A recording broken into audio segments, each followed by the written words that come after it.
I came here several times with my father when I was little, but stopped eating here as often after growing up. I hope the food here will be to your taste. Oh, don't worry. We haven't eaten at a hotel like this in a while. Paimon's getting excited already. In that case, I'll go order for us first. Please wait here a moment. Okay. Ooh, everything looks so good. People in Fontaine sure know how to enjoy life. Why, of course. Go ahead, try whatever you like. If the food's good, I'll make a group reservation for the rest of Spina di Rosula next time. And if it's not? Well, then I'll still bring everyone. Albeit with only one dish per table. You, sure have your own way of doing things. Oh, we called this a farewell meal, but we could also treat it like a victory feast, right? We did just win that case after all. Yeah, it was a pleasure working with you. Oh, true. Very true. In that case, boss, we'll have another 2 dishes. Huh? Paimon didn't mean that you had to order even more food.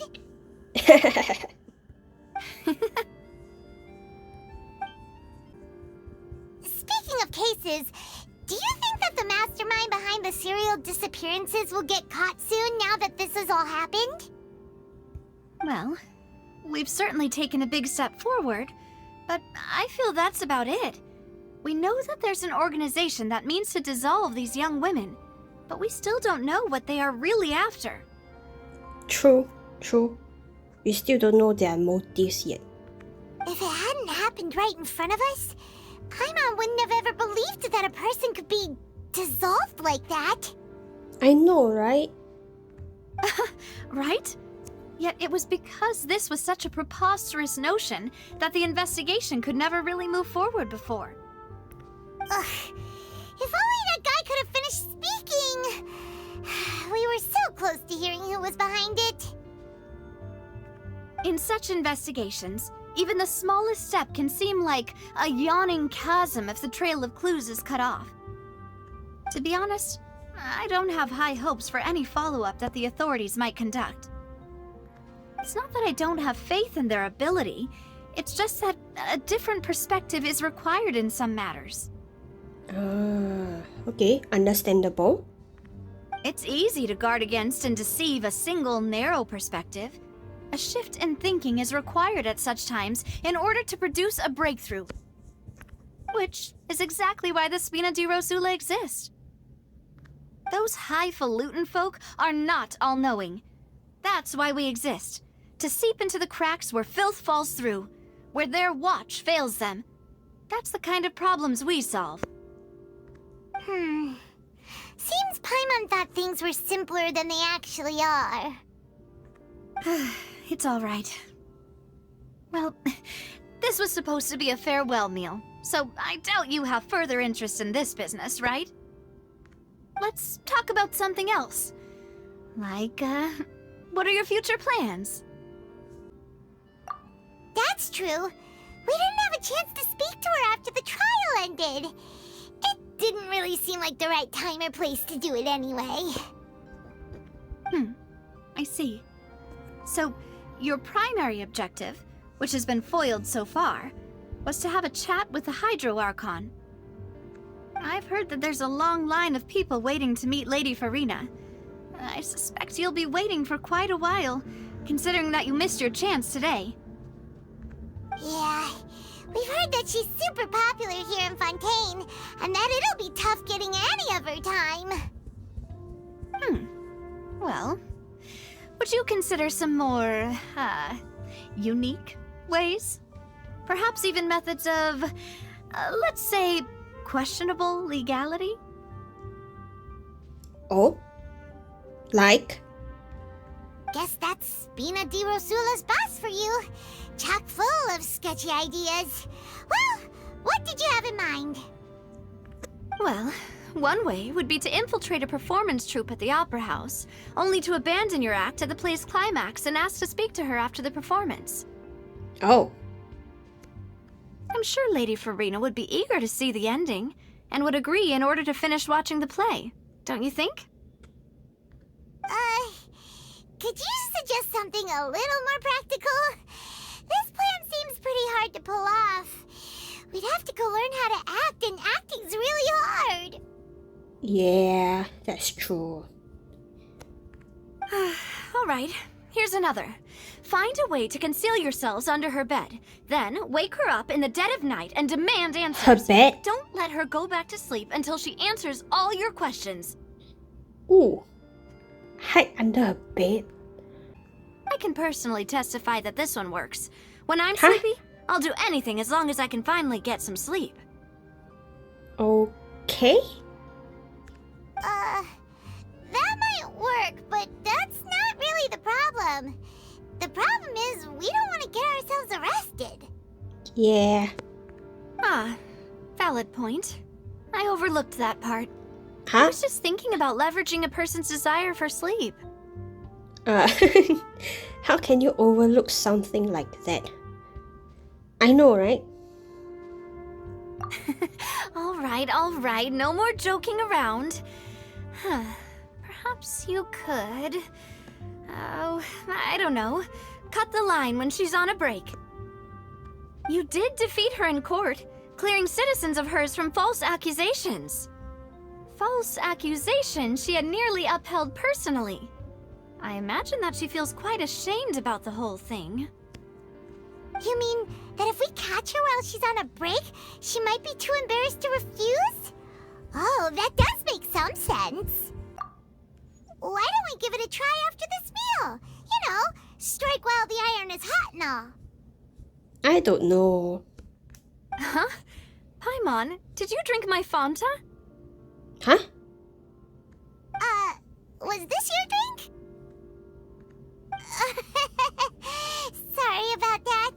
Paimon wasn't really paying attention and the cup was right next to Paimon. Would you like to order another? No, it's fine. We're just about done here. Alright. Honestly, Paimon wouldn't recommend Fanta anyway. It tastes kind of salty and icky. Is that so? Huh. Well, in that case, we'll have to blacklist the Fanta here then. If we're all finished eating, then I'll go pay. Yeah, we're stuffed. Thanks for the treat, Navia.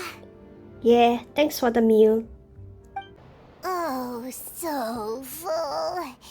Paimon can barely float anymore.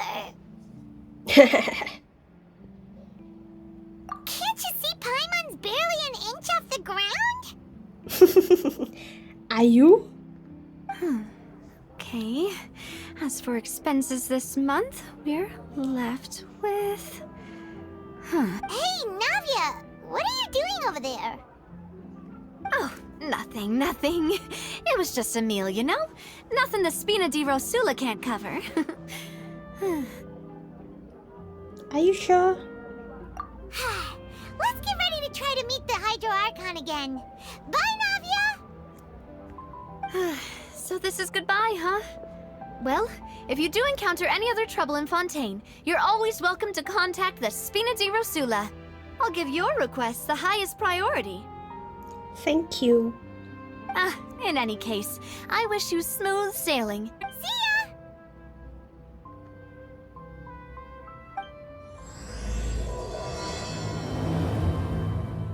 There aren't many people around anymore.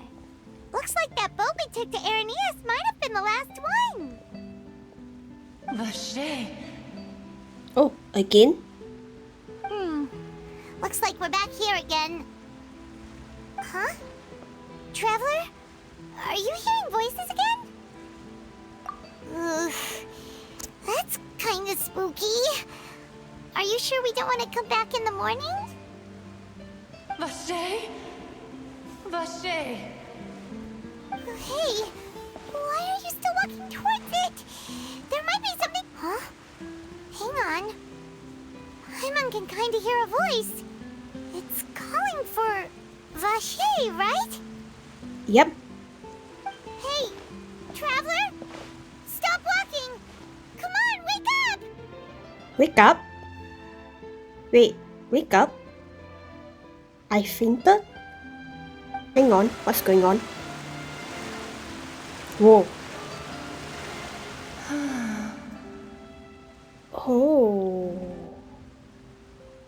Vache, are you my dear Vache?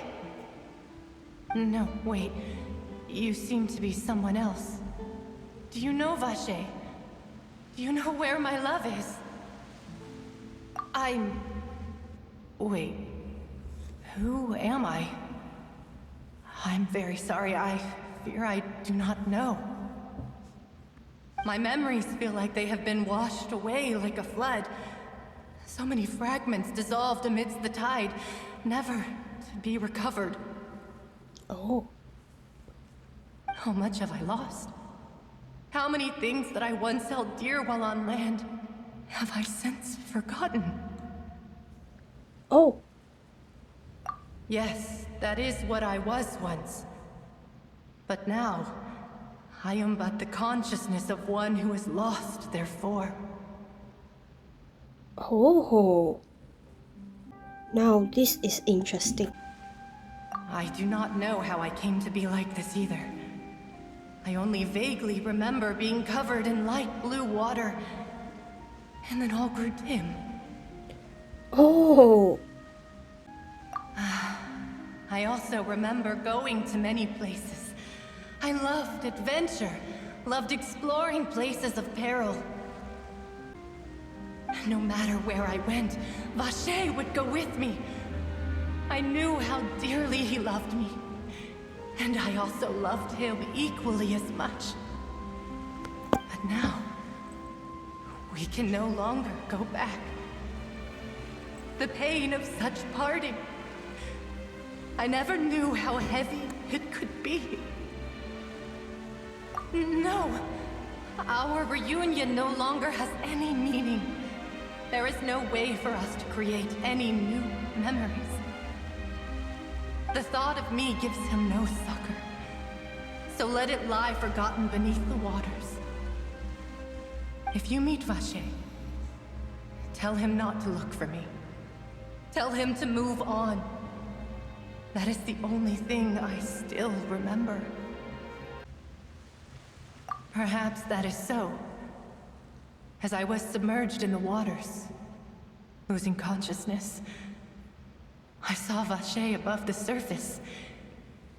His eyes were filled with such sorrow, such longing. If only I could have comforted him, told him that I did not suffer. Indeed, I had felt a great warmth. Is that what you call it? Dissolving? If anything, I consider it a form of release. Oh? What do you mean? It was a state of neither fear nor frenzy, with only an endless peace, like the water's still surface. I could also liken it to being a thirsty person who drinks water for the first time, and only then sees how they have lived for so long in a world of endless want and anxiety. I think I hear your companion. It's time for you to go, I think. Farewell, then. I am glad that you were able to sense my presence.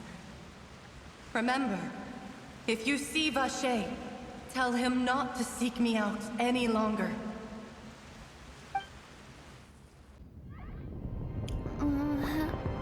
Oh. Holy, what the fuck?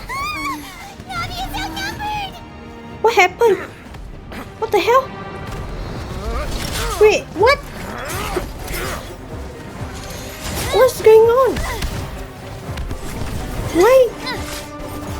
Why is she in the middle of a fight?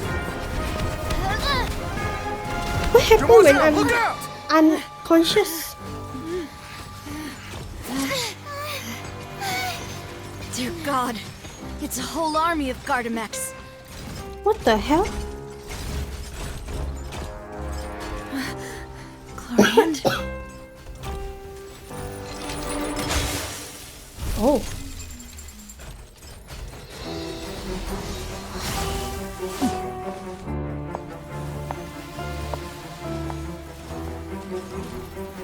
Oh, I'm not gonna lie, I am a Quick, little now's our scared. chance!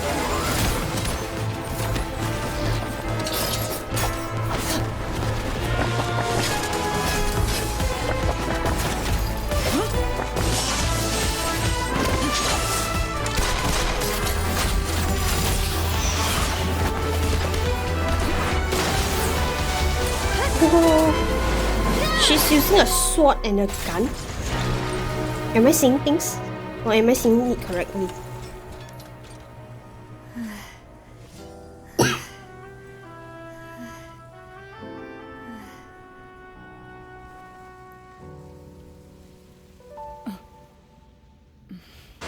I should thank you for lending us your sword there, Clorinde. No, seriously, But what the before hell I do happened? so, could you explain how you managed to show up here? I followed you.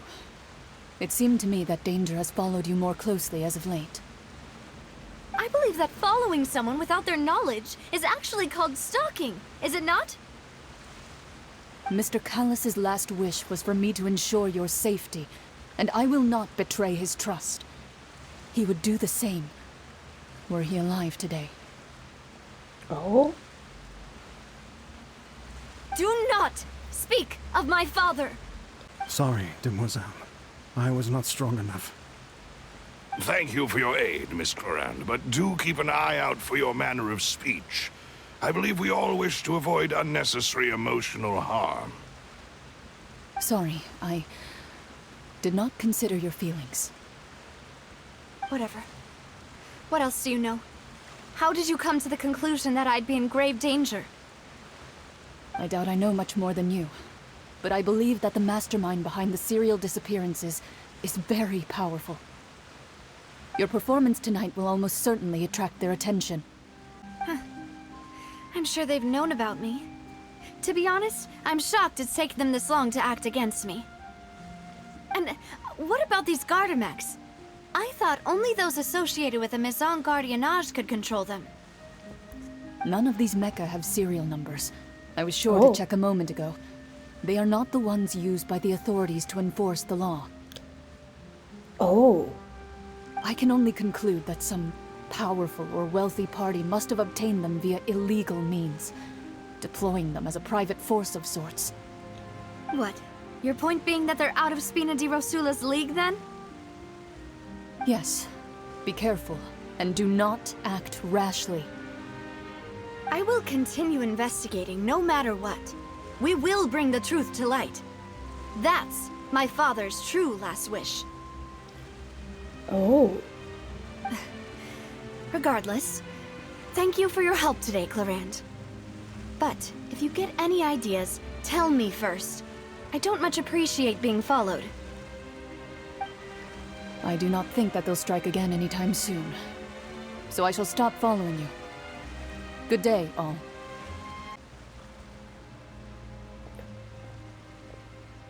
Right. I suppose that's the best news we've gotten today. Demoiselle, I believe that Miss Clorinde was being sincere with you. If we tried, we could attempt to thaw relations a little. I know, she's... Oh, thank goodness! Paimon thought we were done for! Those Gardamex came out of nowhere while you were unconscious, and Navia and her gang saved us! Oh, and there was that champion duelist named Clorinde who came out to save us too! We got lucky there. Paimon probably couldn't have fought them off otherwise. Any case, thanks for the rescue. Oh, come now. Forget all that polite talk. That wasn't really a farewell meal we had back there. Not for me, anyway. In truth, I hope that every meal we have together shall be a victory feast. Aww. As such, we're still partners. There's no need to thank me. It will take 50 years for me to match Demoiselle's magnanimity. If it were me, I would have joined the Spina di Rosula on account of her goodwill long ago.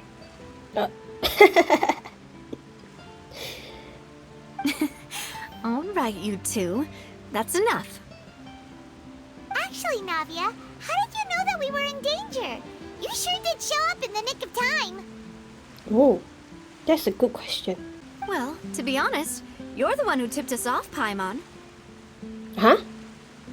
Huh? Really? Paimon contributed somehow? Ooh, Paimon's even more amazing than she thought! Well done, Paimon. Yes, all thanks to you grabbing my drink by mistake. Eh? How did that help? Oh, what? You mean the drink was spiked?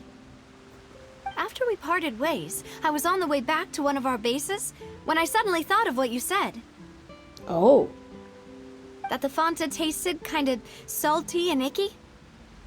Uh-huh. Fanta only comes in sweet flavors.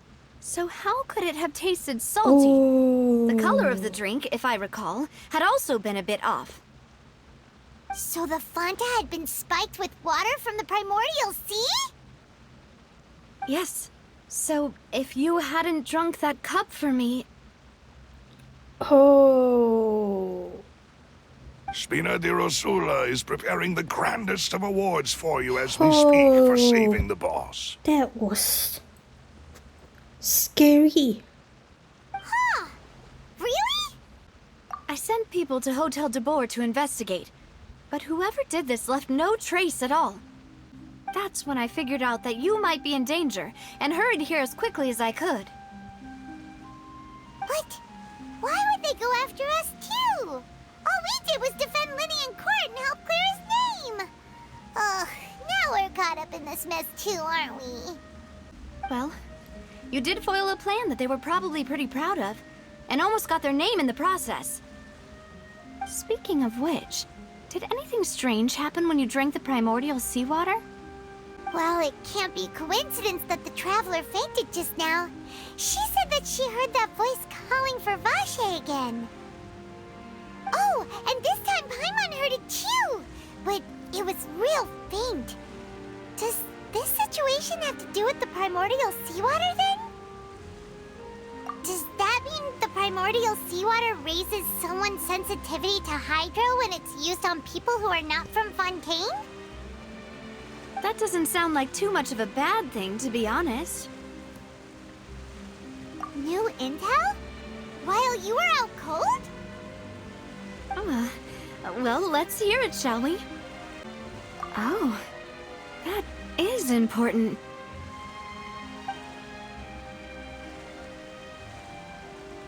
Vache. That name doesn't ring a bell. I suppose he hasn't stepped forward as a witness in court lately.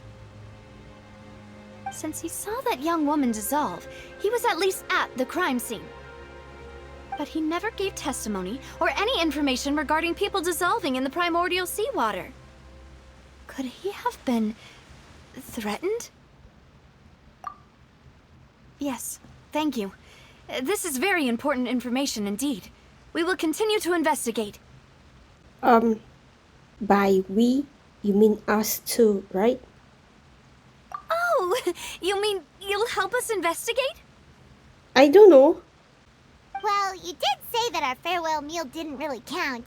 That means we're still partners, right? And besides, we're in this now whether we like it or not. You're not gonna let those people who targeted us get off the hook so easily, are you, Traveler?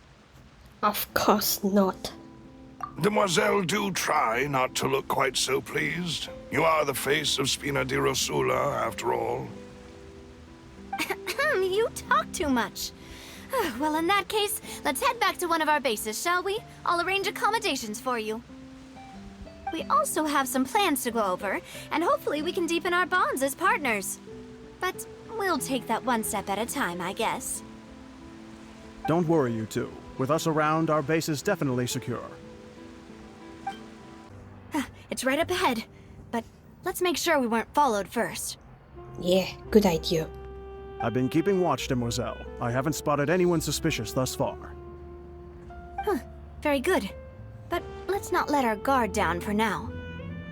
I shall find rooms for our respected guests. Thank you, Malus. Now, let's continue, traveler.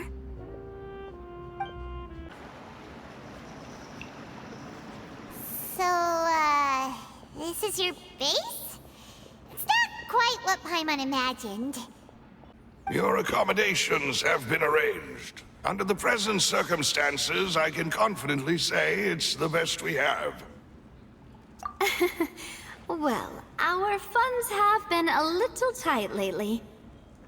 After all, we don't allow illegal or unethical profiteering. In fact, our funds often come from citizenry who support us.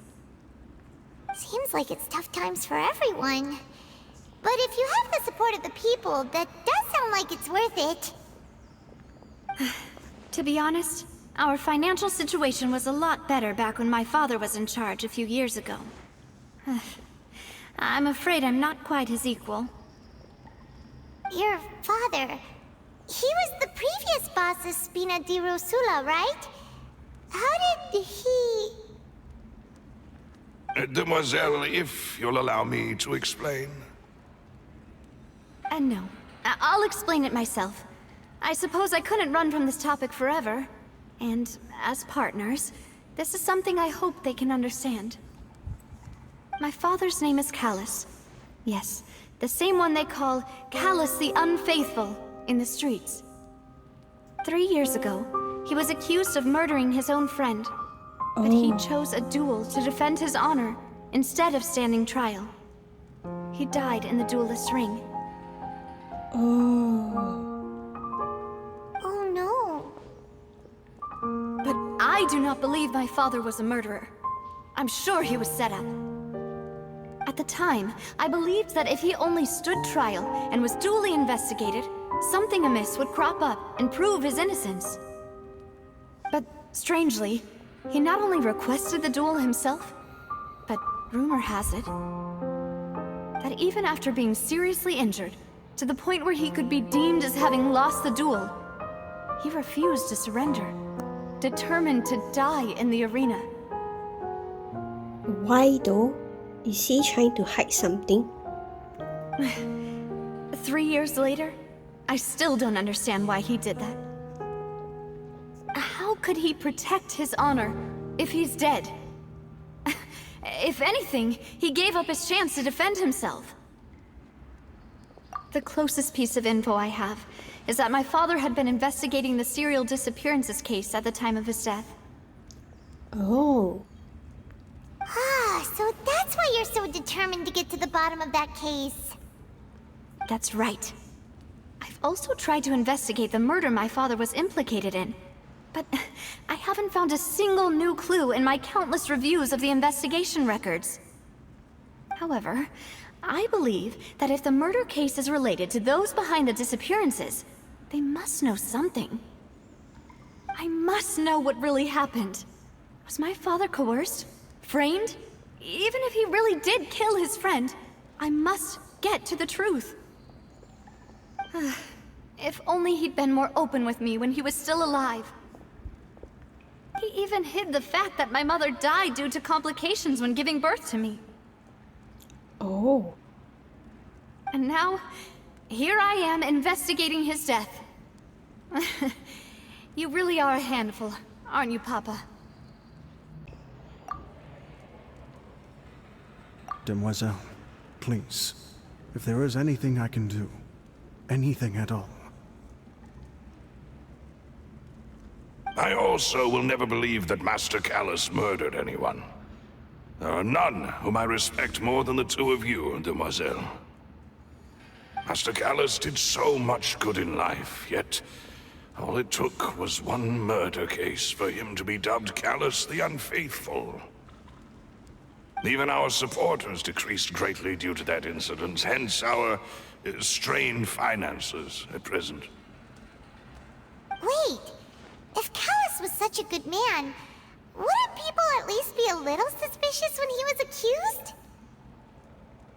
No. Perhaps people just revel in that kind of drama.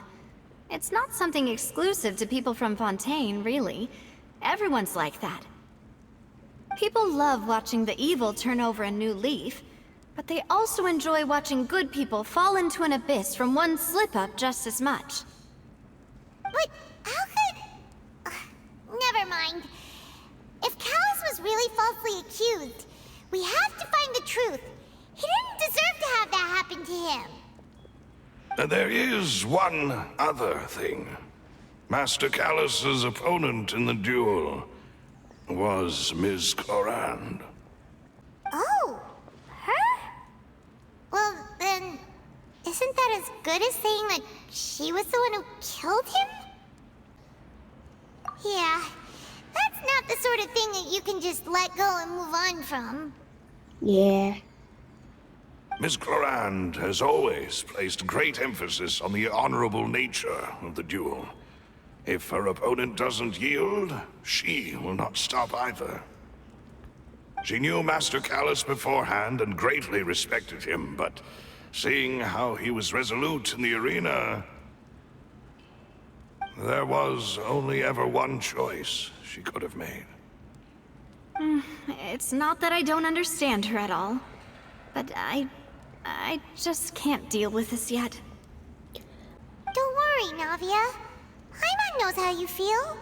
You don't have to force yourself to do that. Afterward, Ms. Clorinde told us that at the start of the duel, Master Callus requested that she ensure Demoiselle Navia's safety. Oh. Yes, that is our understanding as well. Oh, Papa. What madness drove you to ask the person who killed you to take care of me? All right, anyway, that's the information I wanted to share with you. Even if it did sound like I was just complaining towards the end. Thanks. You two should go and rest. This was quite a day after all. Yeah, Paimon's feet. Please, relax and get some sleep. We will ensure you rest soundly.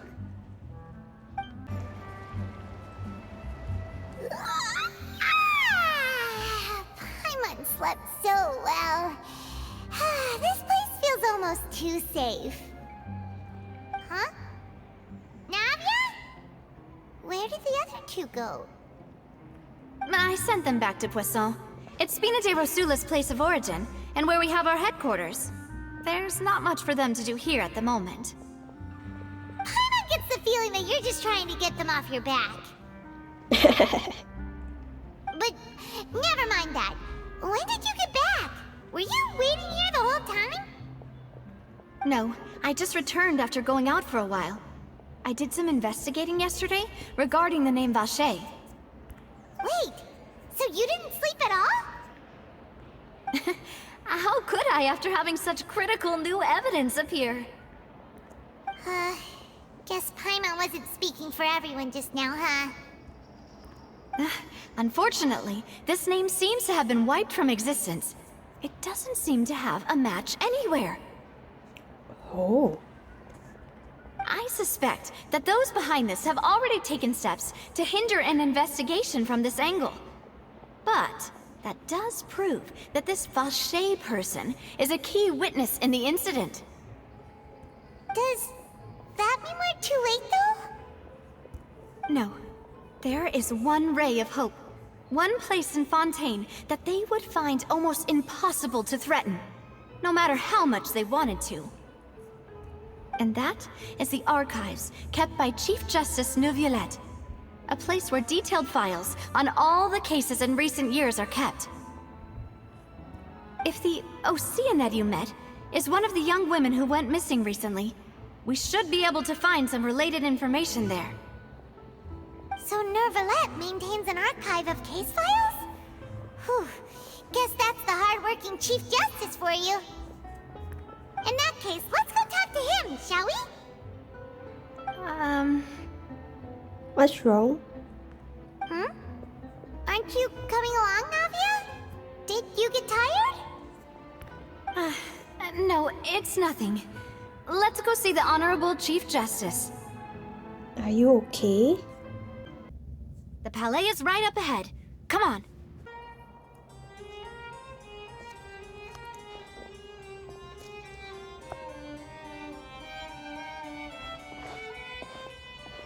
Halt! Please state your business here. The Chief Justice is presently occupied with official matters. Huh. This place does look pretty heavily guarded. Guess that proves that Neuvillette's files are really secure. Hey, don't you recognize us? Huh? Who are you? Just to be clear, I don't care who you are or who you might be related to. Our rules make no exceptions. See? They've got great discipline, too. Yep. Paimon can tell. If you're here just to crack jokes, I can point you towards the exit. Unlike some, we're busy, so please leave if you don't have a reason to be here. Was this the reason why you're worried or something? No. What I meant to say is, shouldn't you remember us from a few days ago? We were at the trial of the great magician Linny. Oh, yes, I remember. I read about it in the Steambird. You must be Linny's attorneys. It's all coming back to me now. We're here today to report and archive some information on a follow-up case. Huh. Is that even a thing? Of course. Don't worry. We're here on official business. You can trust us. All right then, I'll let you through. The Chief Justice is just inside. Thanks so much. Sorry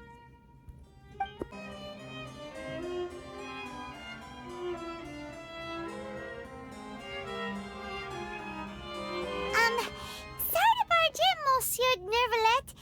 We only lied to get in because we didn't know any other way. It's all right. Please let me know how I may be of assistance to you. So you're not mad at us? We're looking for a man called Vacher. He may have been an eyewitness in the serial disappearances case. If we can find him, we may be able to unearth some key information on the case. Ah, I see. In that case, please wait here a moment while I browse through the files.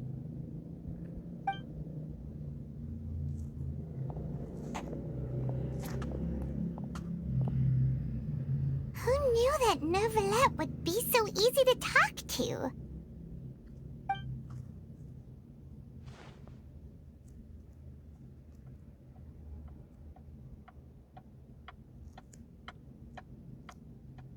Unfortunately, No such person? I'm quite certain that no one by the name of Vacher has been involved in any case, criminal or civil, in the past several years. Oh. There are no records of him either in the files or in my memory. Traveler, what if it was really just a dream? Is that so? All right then. Thank you so much, Monsieur Neuvillettte. We'll take our leave now. Ahem. Yes.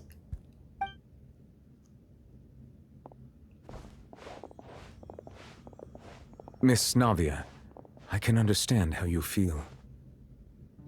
Your father, Callus, was a truly exceptional man. We deeply regret his passing. And what are you trying to say, Monsieur Neuvillettte? Are you trying to console me? Extend your sympathy? Or just express some tendril of regret? No. You are not trying to do any of that.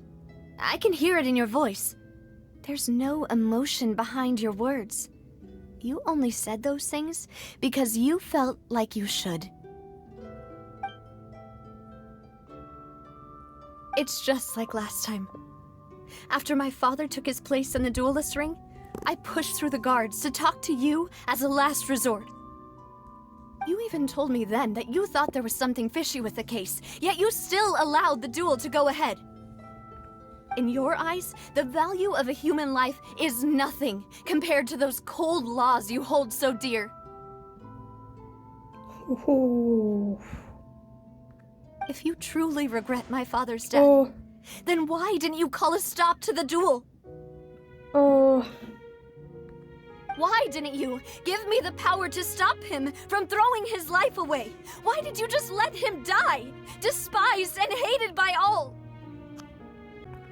Everything was hanging on a thread at that moment.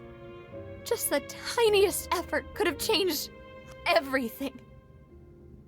There are still so many things I never got to tell him.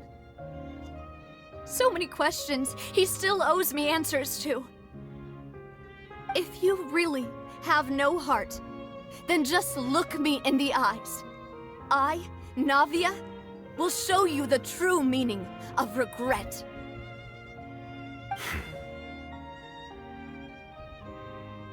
I'm sorry, Miss Navia.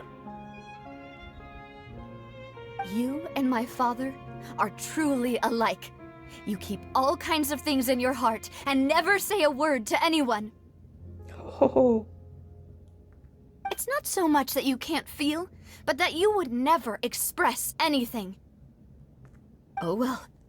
In any case, everyone already knows full well the apathy of the Chief Justice.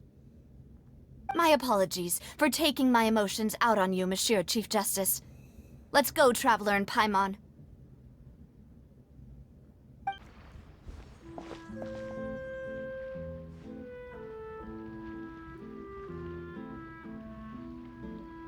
Navia, are you okay? I'm fine. Rain. It's raining. You're right.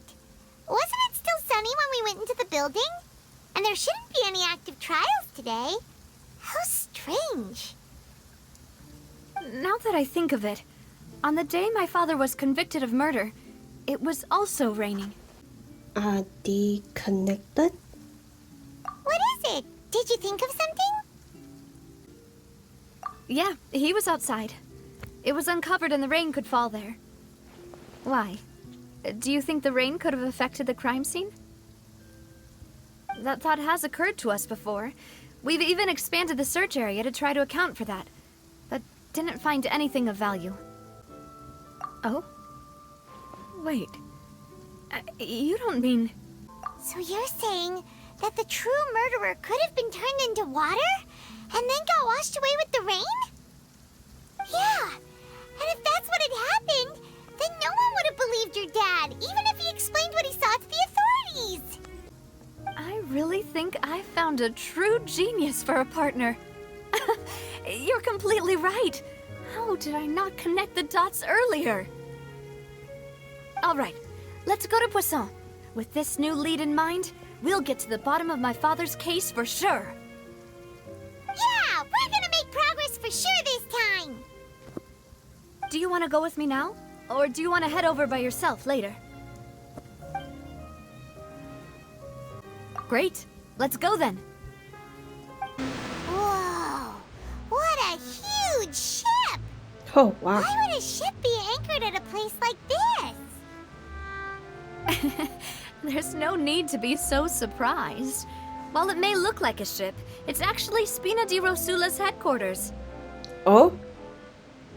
My father was the one who asked for it to be built like this. Perhaps our taste in exterior design is the only thing we occasionally had in common. A gigantic and glamorous ship embodies discovery, opportunity, ambition, and conquest. It symbolizes Spina di Rosula's bright and limitless future. Oh, wow. And Paimon thought you were bluffing when you said Spina di Rosula had a glorious past. Paimon was confused why a group with such a history would live in the sewers. But now that Paimon has seen this ship for herself, she's been convinced. Well, Poisson is where Spina di Rosula began, after all. It's our main base, our home. Melus, we're back! Apologies for the wait, demoiselle, and our most important partners. You said before that you still had some business at the court.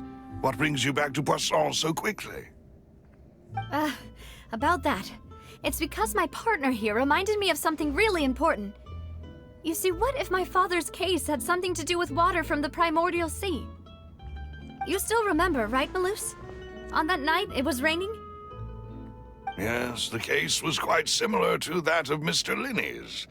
Both were what you'd call impossible murders. Could you tell us a bit more about what happened before? Yeah, of course. Many years ago, something called synth began to gain popularity in Poisson. At a glance, it was a kind of drink that could excite your mood and produce many pleasant hallucinations. Oh. Wait! Didn't that guard guy who turned into water also mention that the primordial water could be used to produce some kind of potion? Yes, he did. Considering what we know now, it's almost certain that synth is created using water from the primordial sea. If you drink synth for an extended amount of time, you'll suffer many side effects, such as losing the ability to focus or control your emotions. And if you were to stop drinking it completely, you'll experience flashes of paranoia and anxiety while lacking energy to do anything. It's an extremely dangerous substance. As he oversaw Poisson, my father was compelled to put a stop to synth abuse and called for a complete ban of it. Boss's uncompromising attitude incurred the synth vendor's wrath, but no matter how much they threatened or bribed him, he refused to yield. Not only that, Boss became determined to find the mastermind behind the synth operation and put an end to the problem once and for all. Yes, but the enemy was very cunning. So he could never get anything out of the dealers, all of whom only sold the stuff and weren't privy to the rest of the operation. Recognizing that, my father decided to contact the dealers in secret and cultivate personal relationships with them. Finally, he was able to convince someone to become his informant. The man's name was Jacques. He felt greatly ashamed about his work after seeing many families destroyed by synth abuse. That night, my father hosted a banquet at his countryside estate. He planned to meet up and exchange information with Jacques over some food. But then, we heard 2 gunshots from the courtyard. We raced to the scene and found my father, still holding a gun, and Jacques, who was already dead on the ground. Huh? How did that happen? Aren't they on the same side? Sounds just like Lenny's case, doesn't it? In both cases, the culprit seemed obvious, but neither appeared to have any motive at all. Looking back on it, though, I now believe the most important clue was something we all overlooked at the time. There were pieces of clothing left at the scene. Precisely. It's all thanks to you that I made the connection now. Back then, we all just thought they were some costumes that Jacques used to disguise himself at the banquet. But, considering it now, it's almost certain that they belong to a third person at the scene. With one extra person, we'll also need to reconsider why the 2 shots were fired. You're right. We still don't know what happened. But my intuition tells me that we're on the right track to figuring it all out. I'm finally headed towards the truth. Jacques was an empathetic man who was infinitely remorseful for his past actions. It's unlikely that he turned on Boss with 0 warning. I think this third person is probably the key to the full truth. On that note, however, even though this will not please you, demoiselle, as your and your father's butler, I must still offer a word of warning. Our opponent is insidious and cruel. They are extremely difficult to deal with, and Boss has already lost his life trying to bring them to justice. Even though Spina de Rosula has lost most of its former glory, Poisson has welcomed a new time of peace, and we have been allowed to live out our lives. There is no need to follow your father's path. It would be both wise and in line with Boss's wishes to step back and give up on the case.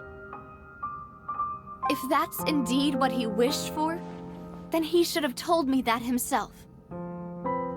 Was I not the closest person to him? And yet, I was the one most kept in the dark. What was the point of him dying without sharing any of the secrets he knew? Did he manage to protect anything in the end? Synth is still here. Callus the Unfaithful is still his epithet, and Spina di Rosula is barely getting by. Nothing has changed. Did he think I'd just accept his meaningless death and live out my life just as meaninglessly? I've never accepted that, ever. Not since that day, and certainly not now. I want to find out the real answer for everyone's sake. For the missing girls, for the victims, and for myself. Navia.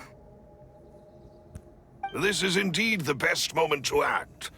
Your partner appears to be quite reliable, and more importantly, Demoiselle, I think you're also ready to take this on. So you do know something else, Malus? Yes, I do. In fact, even before that banquet, Boss already knew of the connection between Synth and the serial disappearances case. But what drove all the tensions to the boiling point was the revelation that you, Demoiselle, had been selected as the next target to disappear. Oh. What?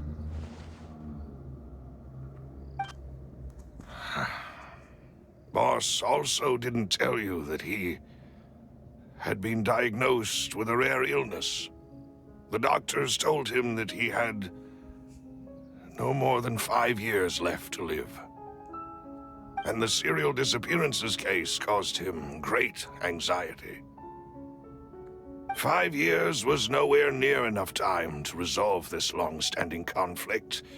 But once he passed away, all the danger would pass on to you. Knowing all of this, he decided to use one final intimidation tactic before his death. He claimed to have already gotten his hands on some key incriminating evidence for the other side, and even told some members of Spina di Rosula about the details. But as long as you remained safe, he would not share the evidence with the public. Oh. If something were to happen to you, then he and all those he told would immediately expose all they knew about Synth and the disappeared victims. Right, so nobody would be able to get off scot-free. As we've seen, Boss's tactic has worked. Even though Boss has been gone for a long time, the other side has not tried to take Demoiselle's life. No, I don't believe it. He never appeared to look sick to me. No father wants their daughter to see them weak and haggard, especially someone as proud as Boss. To him, dying in a duel and suffering lasting dishonor as the Unfaithful was still far preferable than losing face in front of his daughter. So he chose to die in silence, so that he could protect me. I'm afraid you're not understanding this correctly, Demoiselle. What Boss wanted to hand to you was not a parasol, but a sword. If Boss's spirit could hear you telling me that you want to find the answer for the sake of everyone involved, I'm sure he'd be extremely proud. That fool. Couldn't he have just given it to me straight? No. He might have set up everything precisely because he never thought I'd be able to understand him. Is that the amount of confidence he had in me? And what if I was never able to make it to where I am now? Yeah. I suppose that's true. With the way he'd set things up, if I had wanted, I could have just lived out my life without a care in the world. But thankfully, he rarely talked to me about complex matters, and thus understood little of me as a person. Malus, what was the key evidence that he shared with you? It's the location where Synth is produced. Essentially, it's the enemy's headquarters. Oh. When he was threatening the enemy, Boss didn't share the That makes specifics sense. of the incriminating evidence he found. But if you want to use it against the enemy, you'll still have to take several things into consideration. Why? If we know where the place is. Can't we just go storming in? No, it's too dangerous. You mustn't forget that we're fighting against a mysterious and dangerous organization that's been in operation for decades. There's no telling what might be lying in wait at their headquarters. True. We also have no idea what kind of evidence we may be able to find inside, True. nor what people we may be able to capture. True. But a single visit to their headquarters would be tantamount to a formal declaration of war. The worst case would be that we leave empty-handed, but also open ourselves up to full retaliation. Then, in that case, why not work with the Fontaine authorities? Well, you saw one of them dissolve during Mr. Linney's case. We have no idea just how thoroughly they may have been infiltrated. That's There true. might be spies in Seems the my father really had headquarters. no choice. But things are different now. It should be a lot easier to prove the other side's guilt, now that we've connected Synth with the disappearances case. You sound like you've put a lot of thought into this, Maloose. I am the butler, after all. I live but to serve the boss and Demoiselle's will. I've always been willing to take on any kind of risk for your sake. But considering my relative lack of ability, I've spent my time keeping secrets, performing basic investigations, and waiting for the right time to come. Thank you for all of that, Maloose. Have you discovered anything new in the past few years? Let me think. One conclusion I came to was that the enemy must be quite familiar with Spina di Rosula, or at least have an informant planted here. When I announced orders to the organization's members on Demoiselle's behalf, I used to deliberately keep a few people in the dark and observe the reactions of the synth vendors. If the vendors didn't change their plans, then the individuals informed of our orders must be innocent. If the vendors packed up and fled, however, then someone must have given them the news. After several rounds of testing and investigative tracing, I've narrowed the suspect list down to 3 people. The first is Florent, Spina di Rosula's senior advisor. Oh. Huh? Florent? Yes, surprising, isn't it? He was one of the people Boss trusted the most, which also means that he was someone who understood Boss really well. Thanks to his position within Boss's innermost circle, he always knew our upcoming plans and could thus avoid capture this whole time. There's someone else like him too. Marcel, the head of Confrérie of Cabrières. Uncle Marcel. It's a guild in Poisson. Boss helped it to grow to its current size and prominence. In the beginning, they were only reselling some daily goods, but now they're one of the richest guilds around with a lot of business connections in the city. So, they're like a sister organization of Spina di Rosula? Yes, you can say that. When we were fighting against the synth dealers, they provided us with plenty of support. It's a bit difficult to imagine someone using their own money to hunt down themselves. The final suspect is Thierry, the man responsible for coordinating information between Spina di Rosula and the guards. Although the guards mostly leave us to our own devices, there are still many activities we have to report to the local authorities. Since Thierry is always in the know about our current activities, he could theoretically always plan one step ahead. I see. These are all people who I communicate with quite regularly. To think that the enemy we've been fighting against has been right next to me all along, among those I trust the most. It's almost too hard to believe. If you want to investigate them, please take every precaution to not alert the quarry. Judging from our experience, the enemy is extremely cautious. Of course. And thank you, Maloose. You've provided us with a lot of great information. You're too kind, my lady.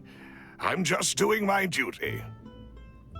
And before I forget, proving Boss's innocence would also mean clearing him of blame in Jacques' death.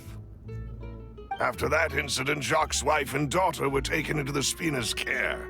They still live in Poisson today. If it might help, you could also pay them a visit. I can make the necessary arrangements.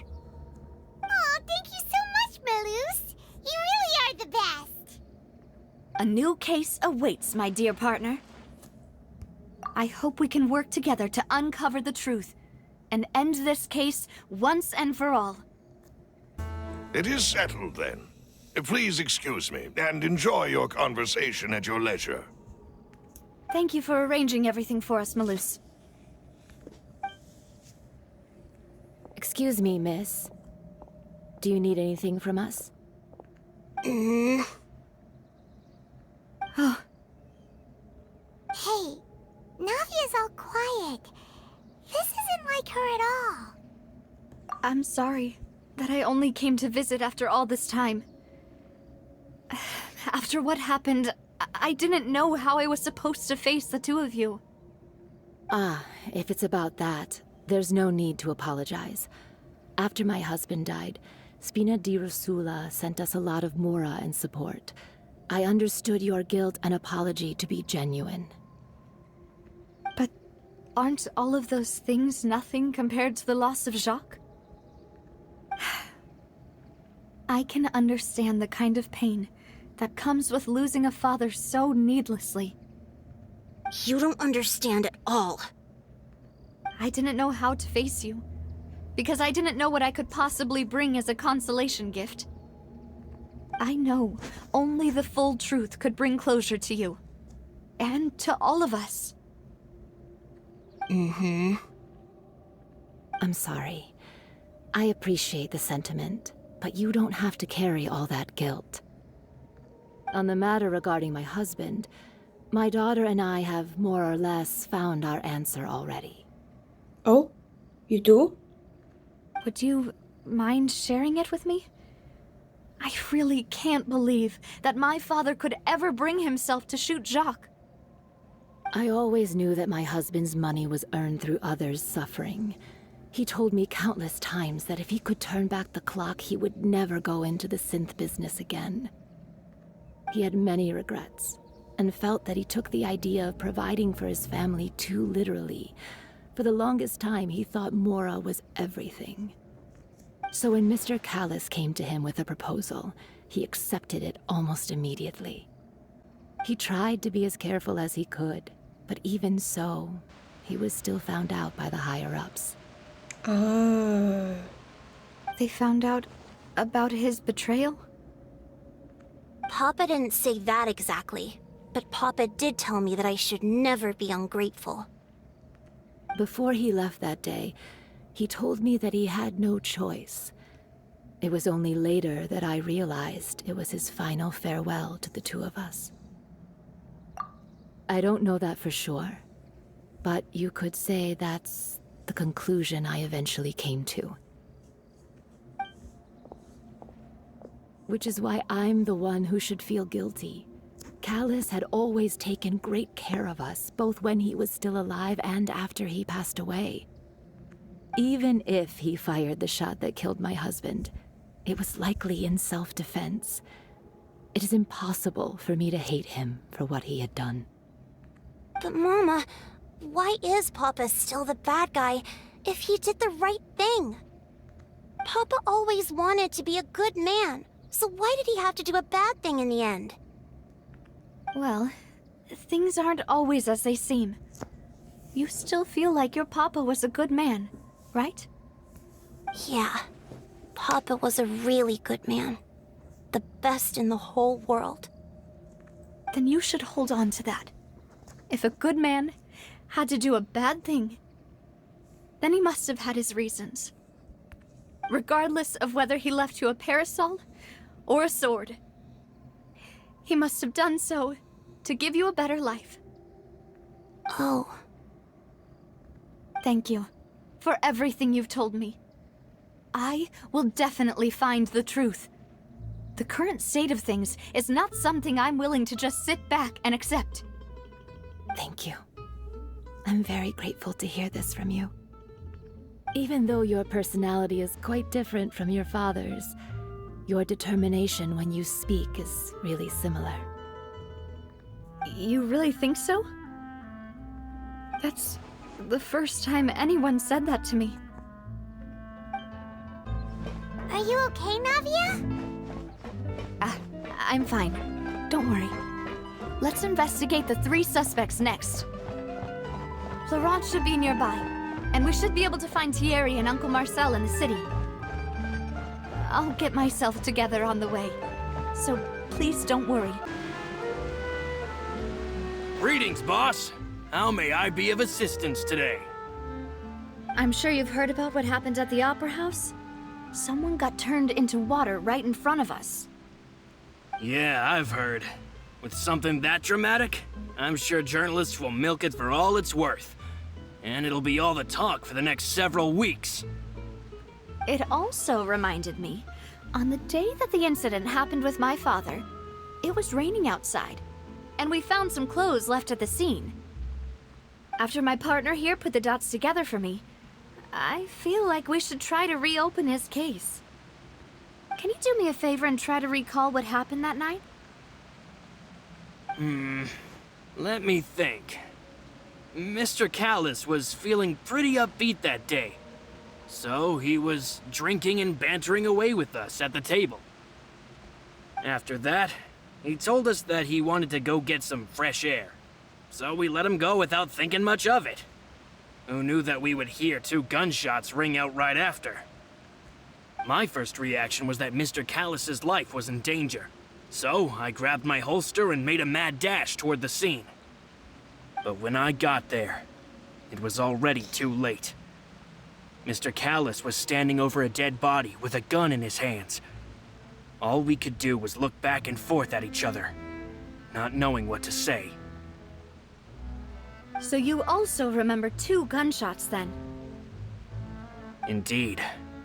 The guards said that the first shot didn't hit anyone, while the second killed Jacques.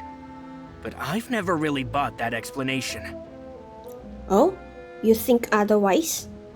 Reason being, Mr. Callis had left his gun on the table. I even made sure to confirm that before running to the scene.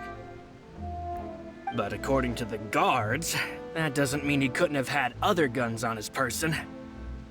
About the clothes left at the scene that you mentioned. Do you think there was a third person there who was turned into water?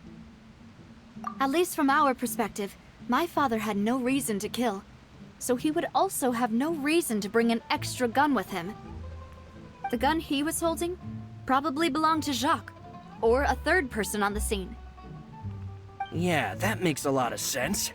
So you're saying Mr. Callis ended up with the gun because he seized it from one of the other guys? But hold on. If that's what had happened, then why didn't he share the truth with any of us? He didn't even want to face the Oratrice machine, and chose instead to prove his honor in a duel. Did he lose all faith in the courts after seeing someone dissolve right in front of his eyes? About that, Malouse told me a thing or two. So, I think I can understand why he committed to the duel. I'll tell you everything once the whole truth has been revealed. I understand. Then, I'll leave Mr. Callis's honor in your hands, boss. And if I may just say one more thing. The whole Callis the Unfaithful epithet has been a thorn in my side since the day it was invented. Many people have laughed at me for still calling him Mr. Callis, even after so many years have passed. But it was Mr. Callis's trust that allowed me to rise through the ranks of Spina di Rosula and live the life I lead today. No matter what others might say, he'll always be the man I respect the most. And he'll always be my boss. Don't worry. I will definitely find the truth. You and all our other comrades at the Spina deserve to know the truth as well. Hey, Thierry! It's me! Oh, now, what brings you here, Miss Navia? I've heard that you made quite the name for yourself at the Opera House. Oh, so you've got news of that already. Oh, okay. Hey, I'm also a member of the Guards, you know. The way you make it sound, people would think I was sent off to Poisson because I had done something wrong. Are you sure there isn't a little bit of truth in that? Under normal circumstances, shouldn't you have been called back to the city already? I mean, where I work is really up to me. Let's just say I enjoy the ambiance of Poisson. Callus did a fantastic job running the town, building Spina di Rosula from the ground up and clearing many obstructions in my way. It would be next to impossible for me to find a similarly easy but high-paying job in the city. Anyway, enough chit-chat. Are these two friends of yours? You, here for some formal business? Yes. These two are my partners. What happened at the Opera House made us realize that Linny's case and my father's may be related. We're trying to reinvestigate the details of my father's old case. Ah, I get it. You think there might be more to the case now that we know people can be dissolved into water, right? I was also flabbergasted when I first heard of it. If you want to go through the original files from your father's case, I can help you look for them. That'd be much appreciated. Thank you. Actually, I have another question. Do you have the authority to dispatch Gardamex? Of course. Without them, I couldn't possibly handle Poisson on my own. Why do you ask? We definitely can't use them to forcefully get more evidence for your father's case. Well, you see, just recently, we were attacked by a horde of unnumbered Gardamex in the city. So, if you hypothetically wanted to do something against me, all you would need to do was get rid of the mecha serial numbers and send them after me.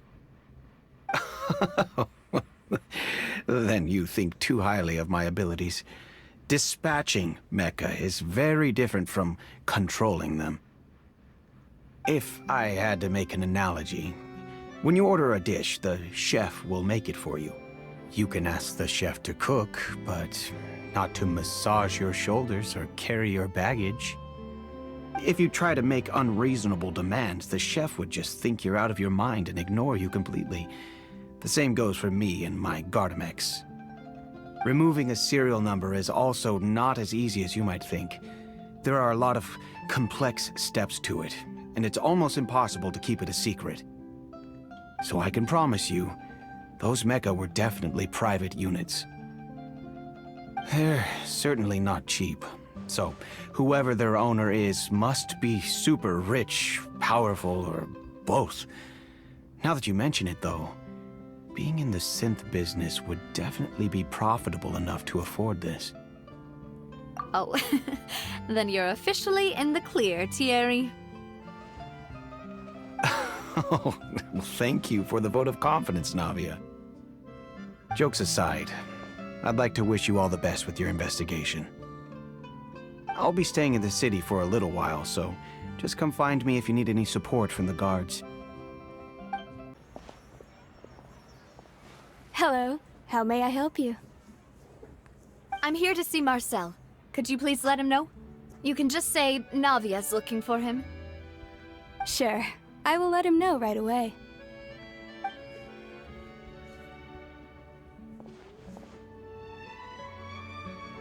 Navia, hello. Sorry to keep you waiting. I'm not as young as I used to be, so my legs are giving out a bit. Oh, it's all right, Uncle Marcel. There's no need to stress.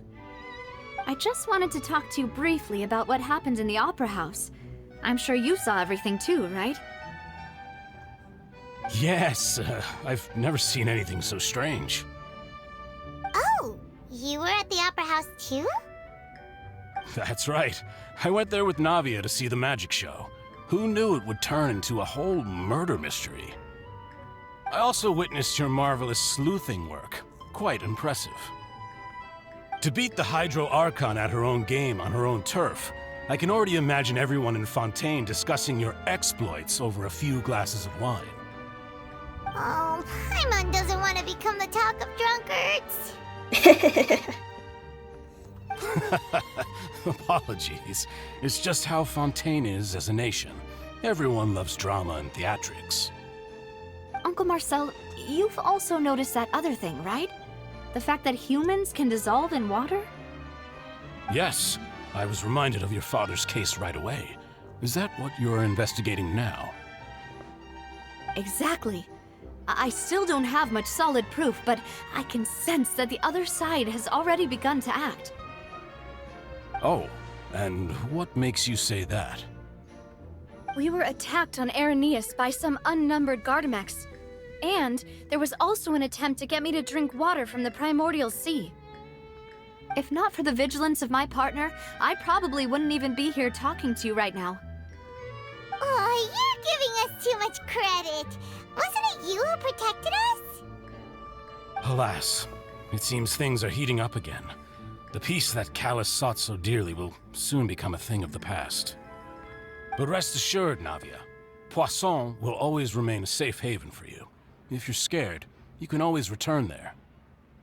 If anyone dares to lay their hands on you there, the Confrérie of Cabrières will use its funds to the last Mora to bring them to justice. Thank you, Uncle Marcel. But I don't intend to go into hiding. I'm going to strike while the iron's hot. Do you have any new thoughts on my father's case? About that. Sorry, my age is catching up with me, so it'll take me a while to recall my memory. The Confrérie was responsible for that banquet, so I was out and about the whole time making sure things were running smoothly. I didn't even have the time to drink with the guests. Then I heard the sound of a gunshot, and the rest was history.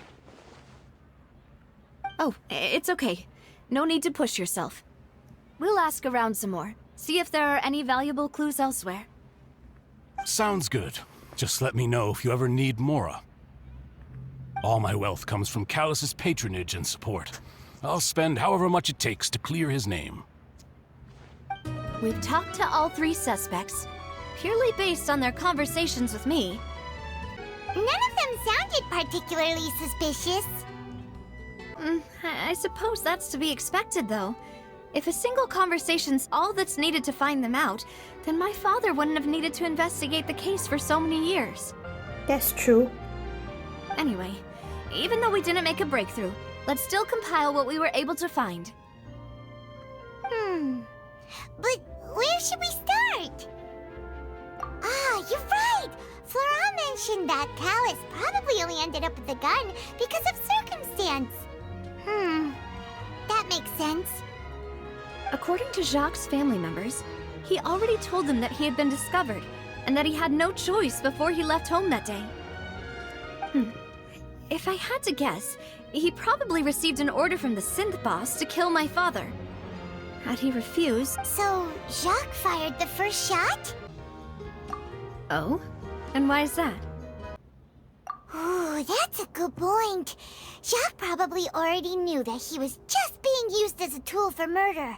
And once he had completed his mission, he'd be of no more use to his boss. So, what would make more sense from his perspective would be to turn his back on the Order and seek protection from my father. Makes sense. But without evidence, that's still just a theory. Besides Jacques, the attack from the Gardamex has been bothering me quite a bit as well. It's obvious that our enemy has become more antsy after the secret of the primordial seawater was revealed. Do you think he knew, even then, that we'd follow this lead to the end? Given everything that's happened since, it's quite possible. But who among the three suspects would have the ability to control privately owned Gardamex? Uncle Marcel? My father did really trust him. And they worked together on a large number of projects. Maybe that's how he got to know Jacques. And with funds from the Confrérie, he could also afford a large number of Gardamex. Still really hard for me to imagine, though. After all, Uncle Marcel has been around since I was just a child. Also, wouldn't this mean he has been spending a whole lot of mora and energy to fight his own synth business?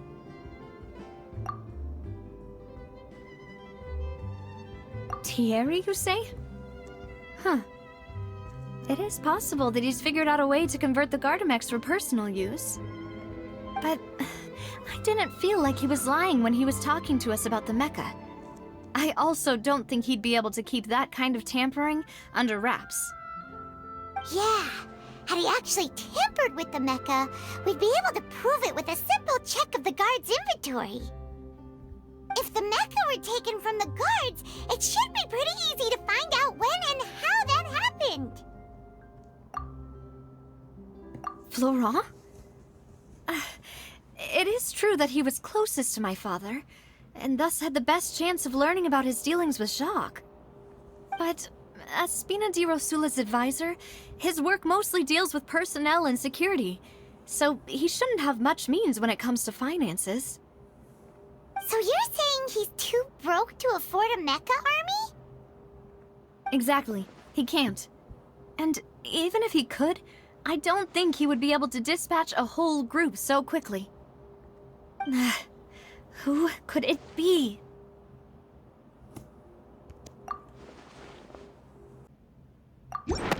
Oh, if you think everything through, Uncle Marcel is indeed the most suspicious of them all.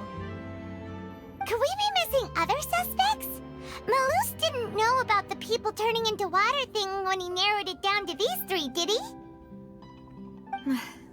Malus has always been very reliable, and his judgment of others' trustworthiness has been fair and well considered. When he laid out his case for the three, the rationale he gave me made a lot of sense as well. The suspect is knowledgeable about the Spina's internal affairs, has the means to dispatch Mecha to assassinate us, and possesses significant intellect and foresight. Even if I don't want to believe it, I'm starting to see how things could all tie back to Uncle Marcel. Well, we still have another trump card on top of all the theorizing and speculating. Yes, Malus did say that charging straight in there would be extremely risky, but we don't have any other options right now. We need far more solid proof before we can hope to go charging in on our enemy. Navia, here you are. Oh, I've been looking for you. Something the matter? Huh? Aren't you the guy from the guards? Did something happen? Yeah. News came from Arrhenius just after you left. We've got another trial on our hands. Wasn't that place built specifically for holding trials? What's so newsworthy about this one? I know. But they said the person they're putting on trial is a Fatui harbinger called Tartaglia. Oh, what? What? Is that someone you know? Yes. Yeah, we know him. Maybe even a little too well. Well, he's been accused of being the true culprit behind the serial disappearances case. It's absurd, don't you think? Wait, how? None of our investigations have had anything to do with him. That's what I thought was strange about it, so I came to tell you the news right away. If the charge against him stands, then it'll be next to impossible to get the guards to support any of our planned investigations. Right, because they'll think they've already found the culprit. Yeah, and it'll be a lot harder then to clear Mr. Callus's name. I understand. Well, partner, what do you think we should do? We still haven't found any conclusive evidence.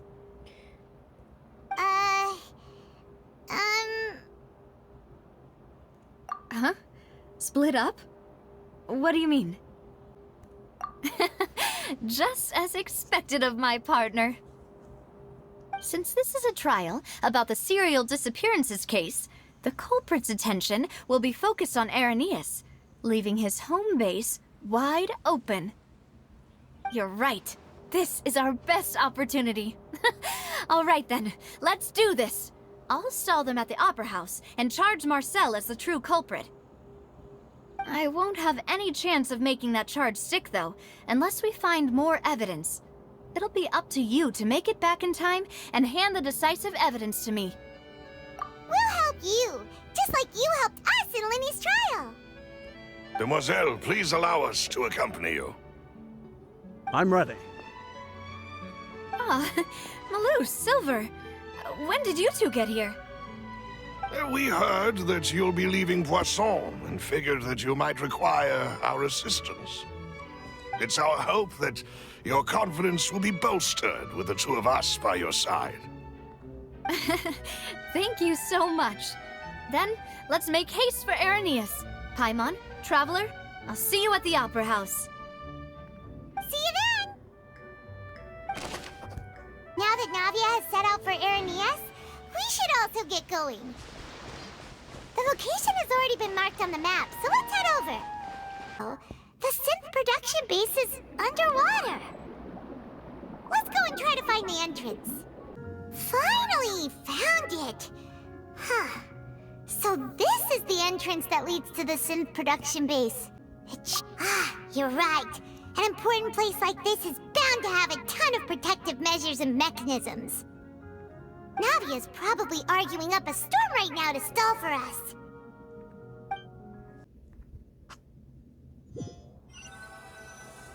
It would appear that I must repeat my question again, Mr. Tartaglia. Do you accept the charge that you are the true culprit behind the serial disappearances case? To be perfectly honest, I don't understand your country's complicated court system, or the reason why I'm being charged with something I've never even heard of. However, I did hear that people who have been charged can choose to participate in a duel to clear their name.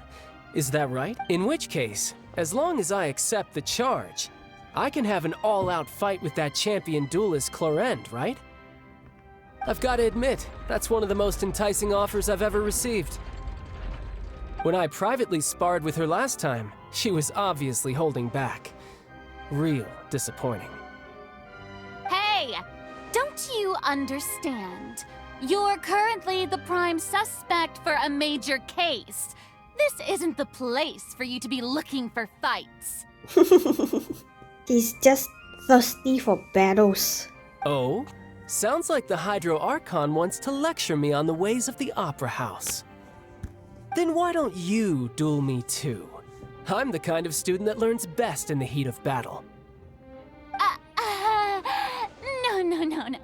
That's not what I meant. Alas, it would appear that communication with the defendant is going poorly, and we have made very little progress. In that case, let me explain everything from the very beginning again. The goal of this trial is to determine the culprit behind the serial disappearances case. That case had nothing to do with him! You've got the wrong man! Huh? What's going on? Why is she interjecting again? I told you it couldn't be one of the Fatui Harbingers. Miss Navia, this is the second time you've interrupted the court proceedings. I only tolerated your behavior last time because you were able to provide the court with a key eyewitness. But that was an exception rather than standard court protocol. I can very well charge you with contempt of court for your interjections. Oh, please. Did you ever think I had any respect for this place's pointless theatrics? We can put that discussion aside for now. I'm not here to argue with you. I'm here to charge the true culprit behind the serial disappearances case. And if my charges prove true, then Tartaglia here will be proven innocent by default, correct? Oh, a young lady has charged in and offered to clear my name. How fascinating. Well, I'd gotten half bored to death by all these rules and procedures anyway, so I'll take you up on that offer. So, Your Honor, is there nothing else for me to do now? You may take a seat for now in the audience, but that doesn't mean the suspicions against you have been lifted. Now then, Miss Navia, who is the person you would like to charge instead? That person is... Marcel, the head of Confrérie of Cabrières. Huh? What convery? Never heard of them in my life. I've heard of them, but weren't they Spina di Rosula's sister organization? Oh, is this going to be a friends to enemies type situation? Please let me remind you, Miss Navia, that charging someone is an incredibly serious matter. Committing to the charge also means taking on the legal responsibilities associated with it. And if the charge fails, depending on the circumstances, you may also be charged with the crime of making a false accusation. Knowing this, do you still wish to charge this man? Yes, I do. In that case, I declare the charge to be valid. Miss Navia and attorneys, please take your places on the court. Members of the guards, please contact Mr. Marcel right away so that he may stand trial.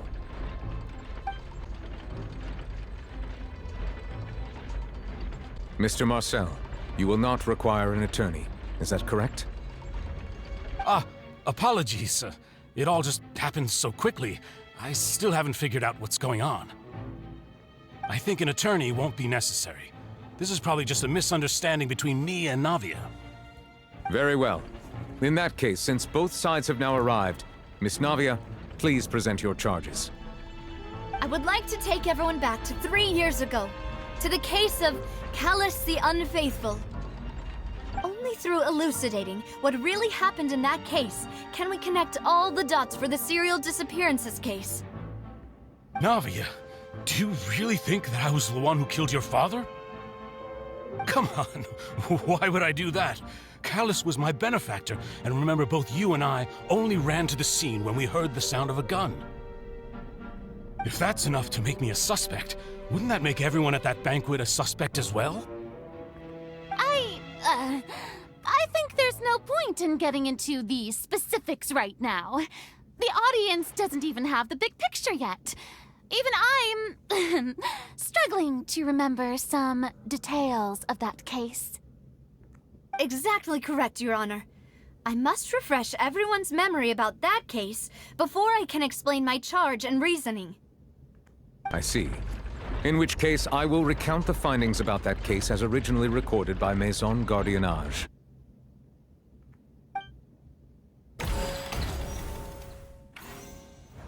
On the day of the murder, Spina di Rosula hosted a large banquet in a countryside estate owned by the Confrérie of Cabrières. During the banquet, all attending guests heard 2 gunshots from the courtyard. When the guests arrived at the scene, they found the primary suspect, Callus, holding a gun, while his acquaintance, Jacques, lay dead from a gunshot wound. The guards' investigation did not recover any other firearms from the scene. As a result, they concluded that the suspect's first shot must have missed, while the second must have taken Jacques' life. The suspect did not dispute this conclusion, and also declined to defend himself in court. Instead, he chose to prove his innocence through a duel. Callus was defeated by champion duelist Clorinde in the ensuing duel, and soon succumbed to the injuries. These are the known facts about the case. The one with the motive to kill was Jacques, not my father. And even so, Jacques still had no reason to pull the trigger. In truth, the third person shot Jacques first, and was shot in turn by my father when my father seized the gun from him. After that, the true culprit turned the third person into water, erasing all traces of him from the scene. Thank you for the summary, Your Honor. Of course, the guard's conclusion appeared quite sensible to us at the time. However, we should revisit the case now that we've gained new information about the abilities of water from the primordial sea.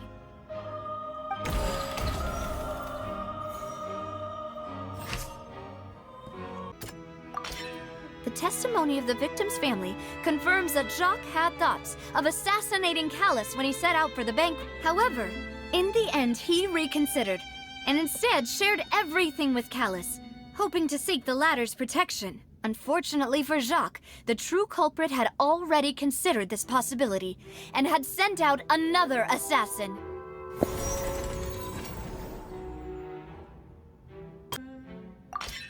this assassin first shot Jacques, then turned to shoot Callus, only for Callus to wrestle the gun from him and kill him instead. A pile of clothing was found at the scene. The guards once believed they were used by Jacques as a costume to disguise himself. But now, it is clear that the clothes were proof that there was a third person at the scene, and that they were turned into water after committing the murder. Since it was raining that day, the culprit was confident that they could use the rain to wash away all traces of their dissolved accomplice. Realizing this, the true culprit caused the hired assassin to dissolve into water, leading everyone to believe Callus was responsible for Jacques' murder. This is the true version of events.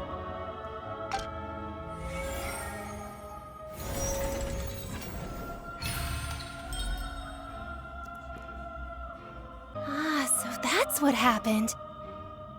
Wait, you're telling me something as dangerous as water from the primordial sea has been used for all these years? What a great theory. It also explains Callus's and Jacques' respective motives. I guess they didn't shoot each other after all. Mr. Marcel, you are the one being charged with the crime. You should provide a rebuttal if you wish to prove your innocence.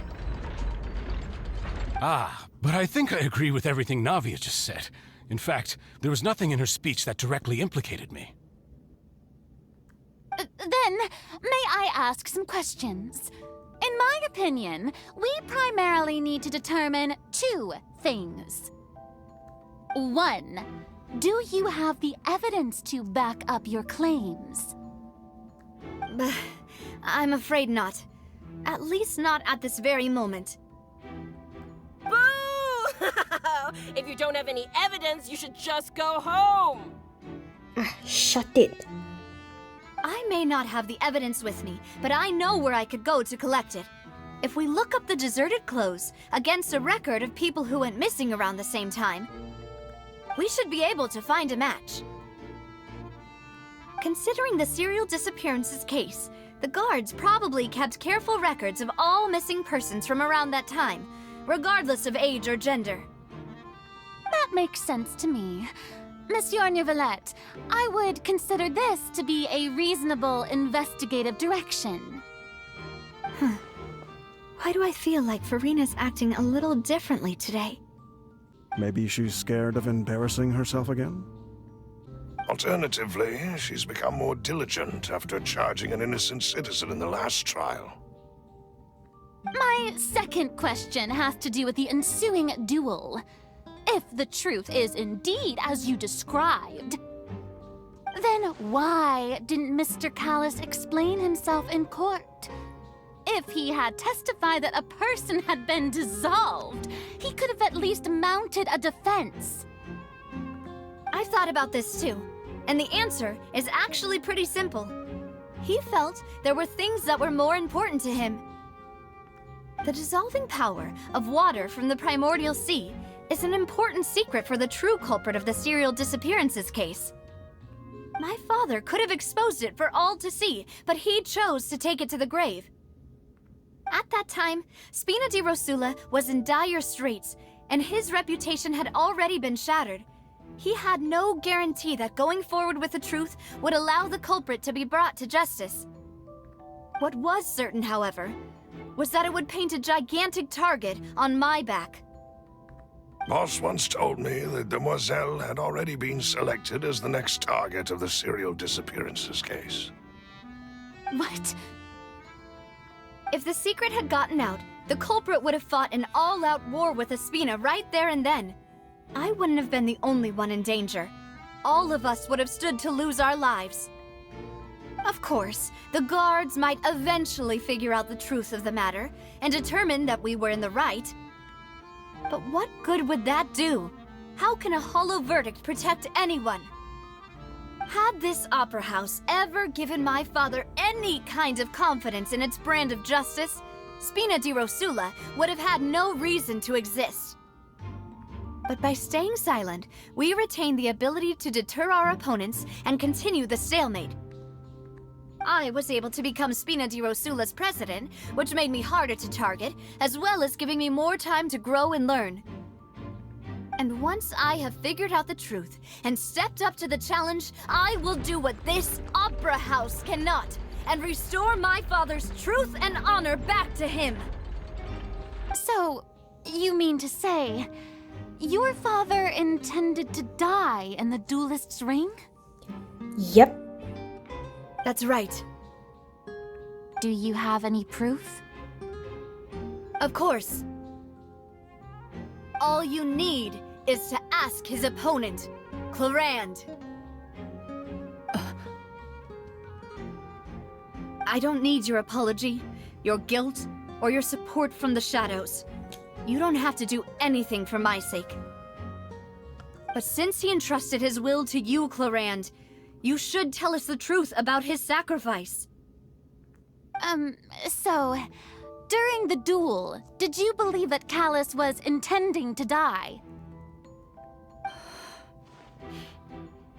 Yes, I did.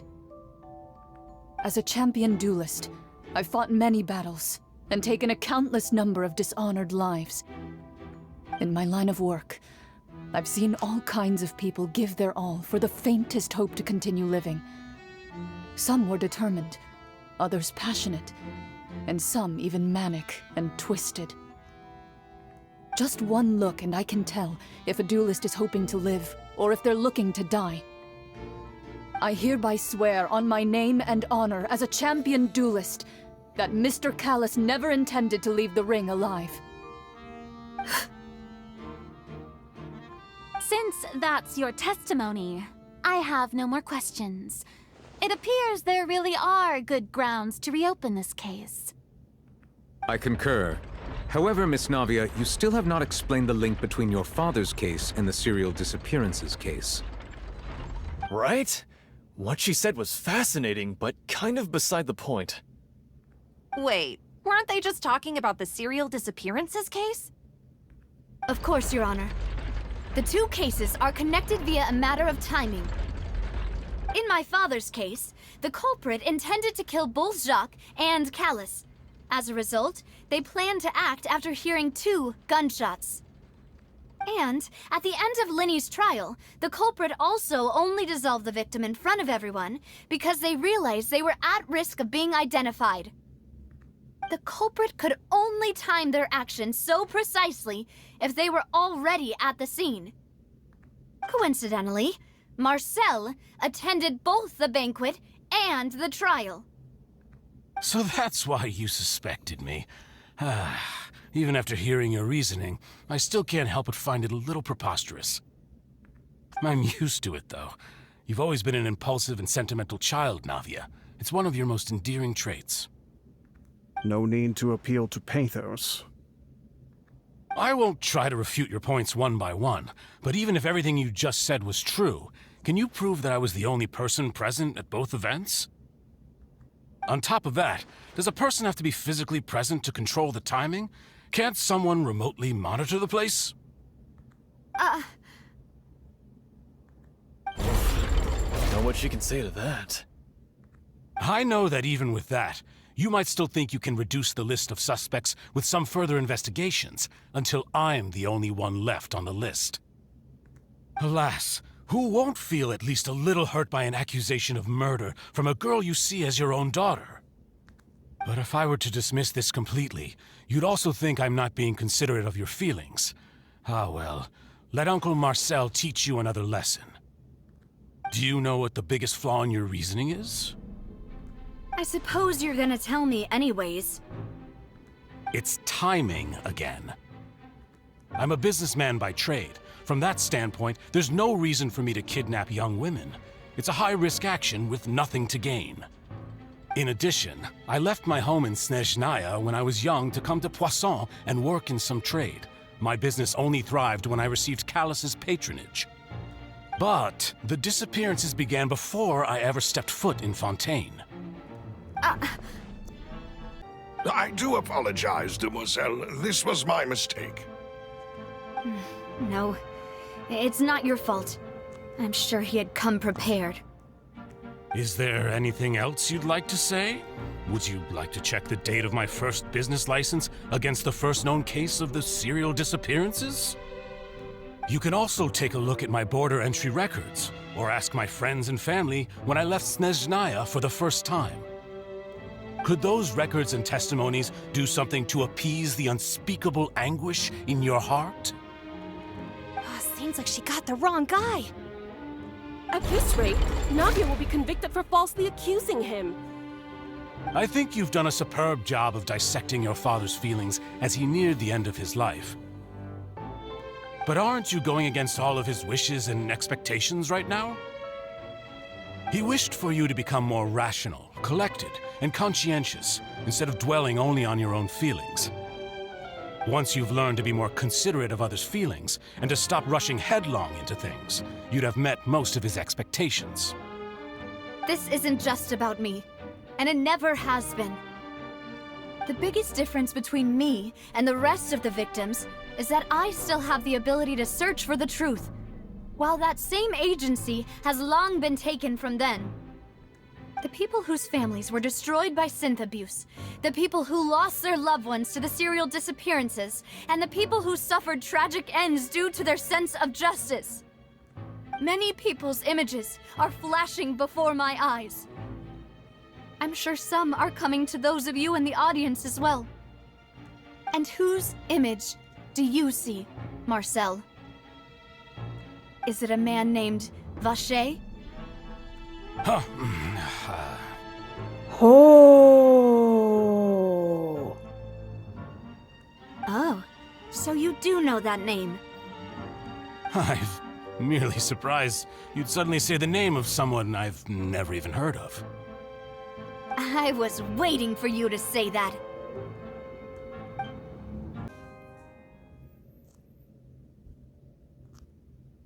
Whoa! The floor is going up! Is it because of this mechanism in the middle? That guy really prepared a lot of stuff for this place. Paimon thinks we need to go up, but Paimon doesn't see a way. Let's take a look around. Maybe we'll find a hidden mechanism that'll show us the way up.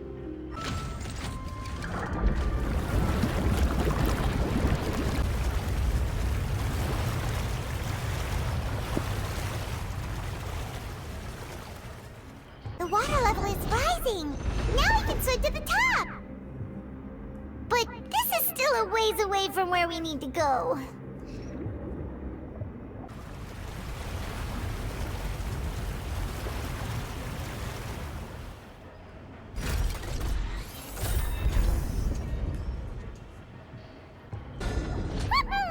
Now the path is clear. Let's go.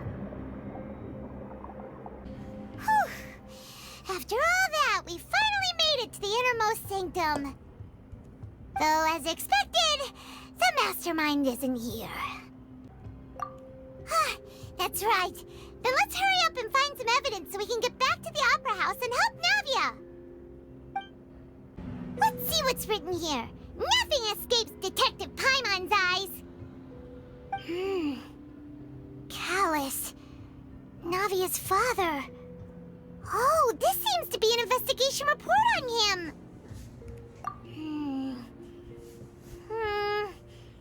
Yep, it's about finding someone to assassinate Jacques and Callus because of a lack of confidance that Jacques himself would go through with it.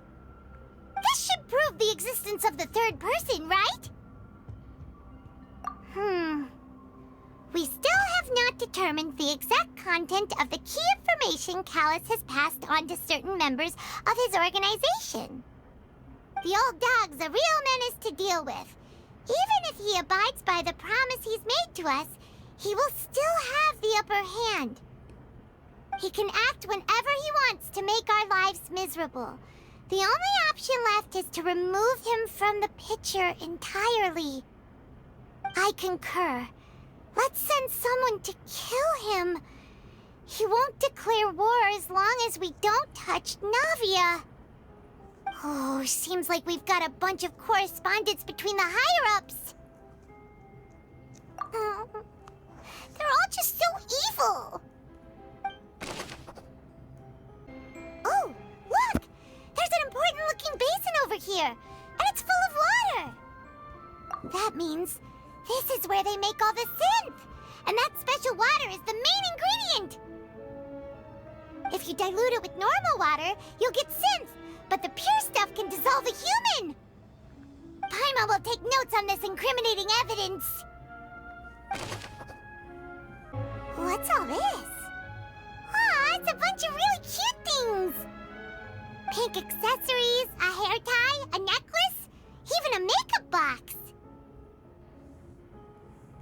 Oh, Paimon sees it too, but why are all these cute things labeled with different girls' names? Probably belong to the victims. Huh? You mean the girls from the serial disappearances?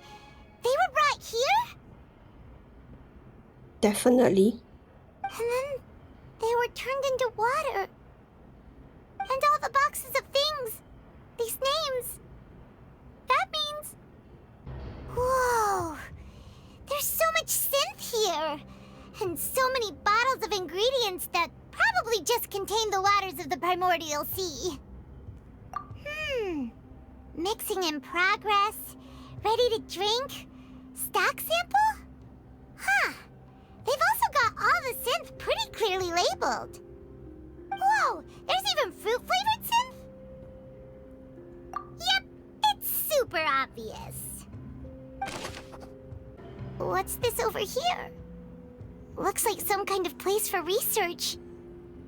Experiment number 16 aims to verify Jacob Ingold's research conclusions on the primordial sea and use his theory as a foundation to achieve a breakthrough.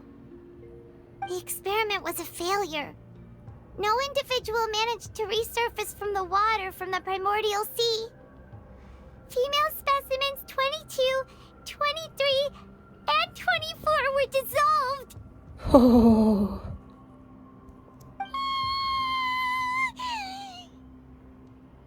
Sorry, Traveler. Paimon will try her best.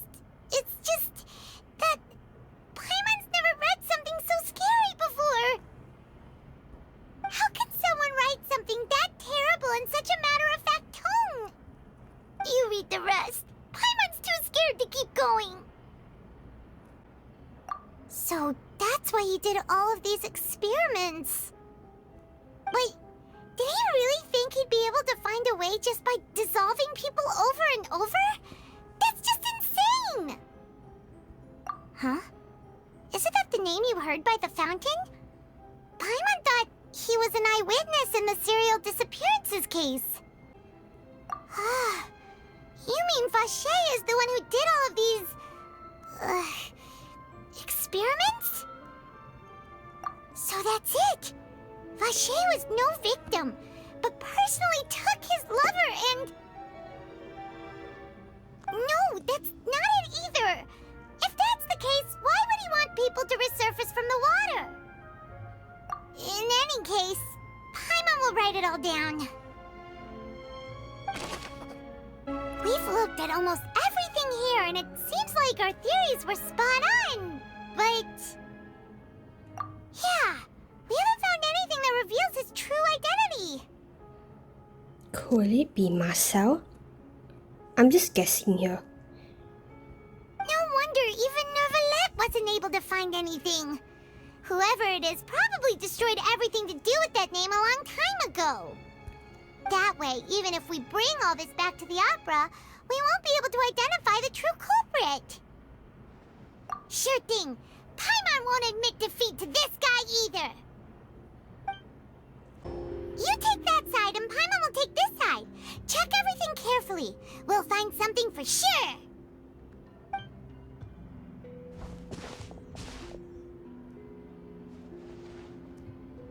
Ugh. Nothing at all. And Paimon can't even find snacks either. Whoa, really? Let Paimon see. Oh, a diary. Vinier. Isn't that Vacher's lover's name? Then you found her diary. Let's see. Aw. It's just a normal diary chronicling their love story. She was so sweet, too. Oh, Paimon feels even worse for her now.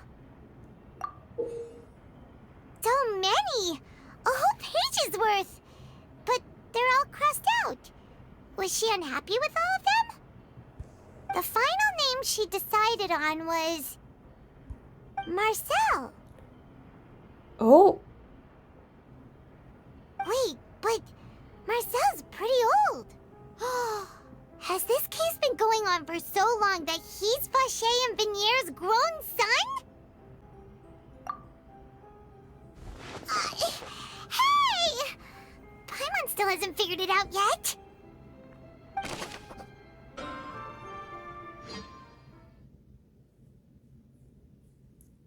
Whose image do you see, Marcel? Is it a man named Vacher?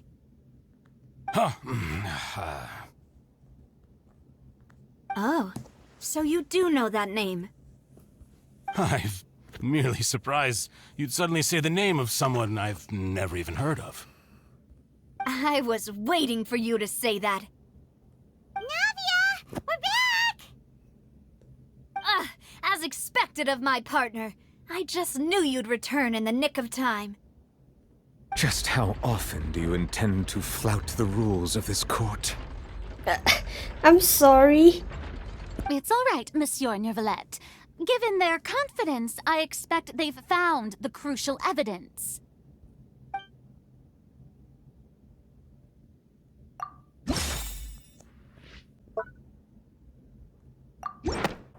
But the truth of it, Marcel, is that you've always been Vacher.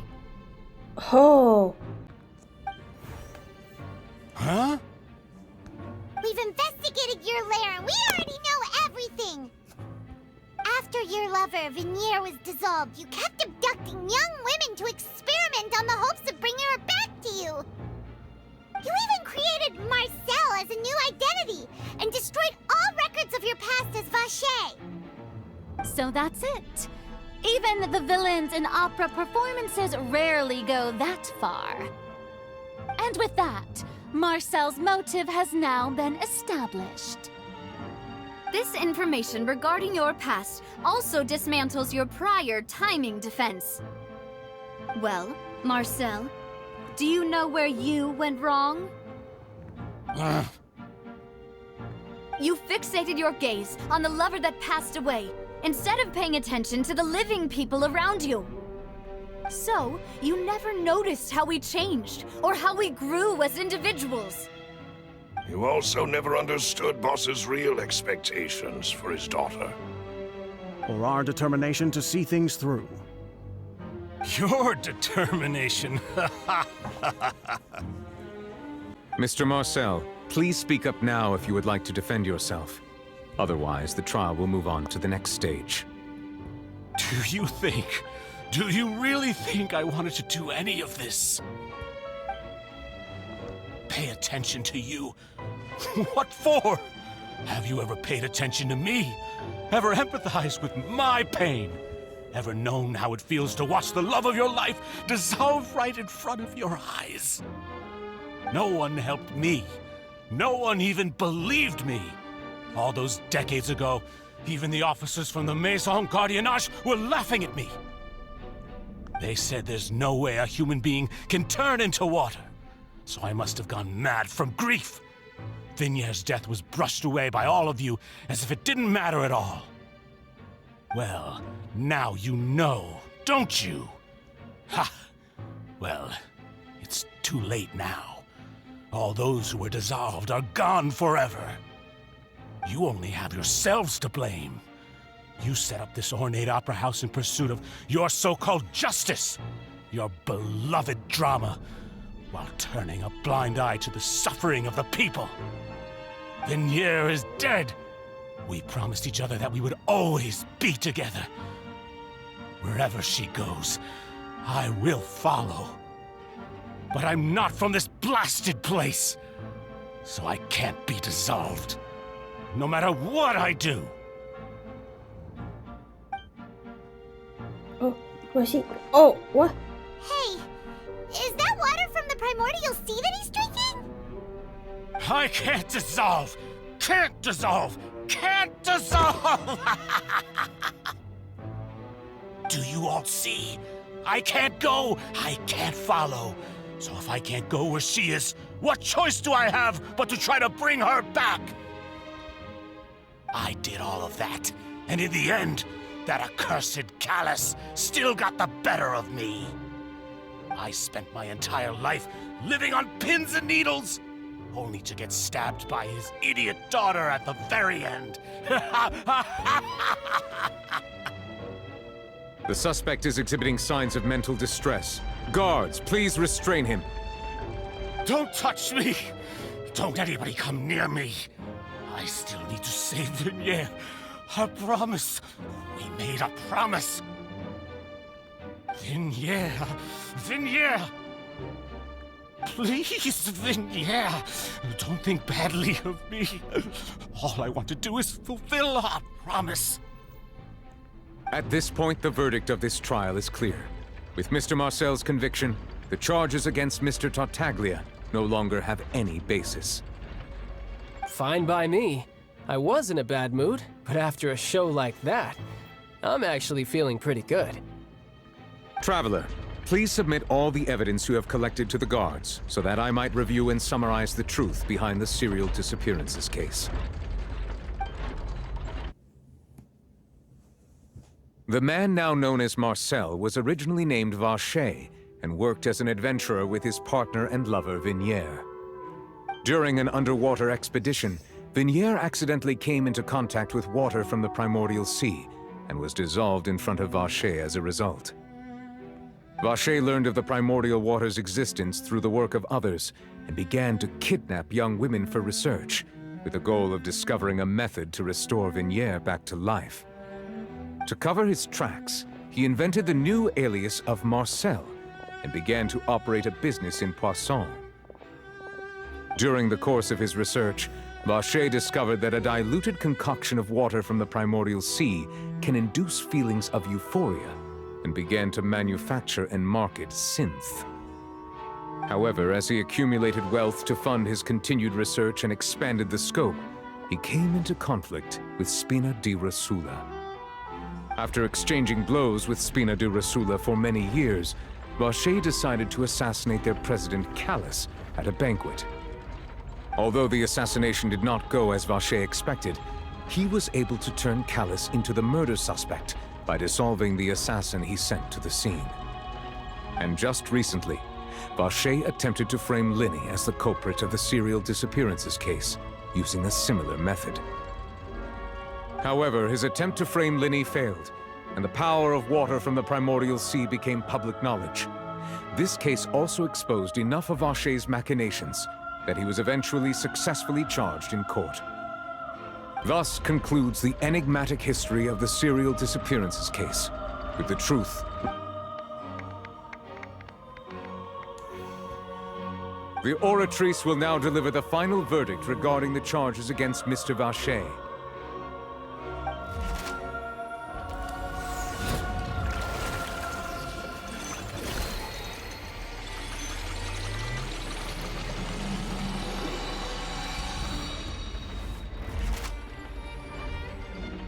According to the judgment of the Oratrice Mécanique d'Analyse Cardinale, Mr. Vacher is guilty. Guards! Take Vacher away. Good. It's what he deserves. With that, the serial disappearances case is over now. We really just witnessed history. Who would have thought the true culprit would be such a polite and well-spoken guy? Yippee! We helped Navia bring the bad guy to justice! He's hurt so many innocent people and now he's finally getting what he deserves. Huh? Are you okay? Demoiselle, you were absolutely brilliant.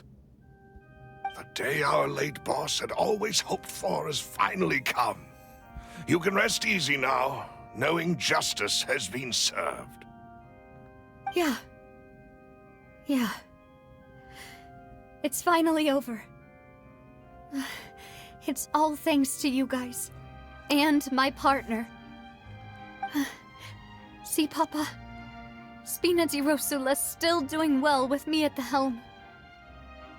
Well now, hasn't this been a most delicious piece of drama? The villain has been caught, justice has been served, past wrongs have been righted, and it's a big ol' happy ending.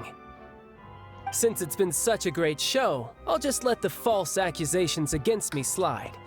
Either way, I've still got some business to attend to, so if you'll excuse me...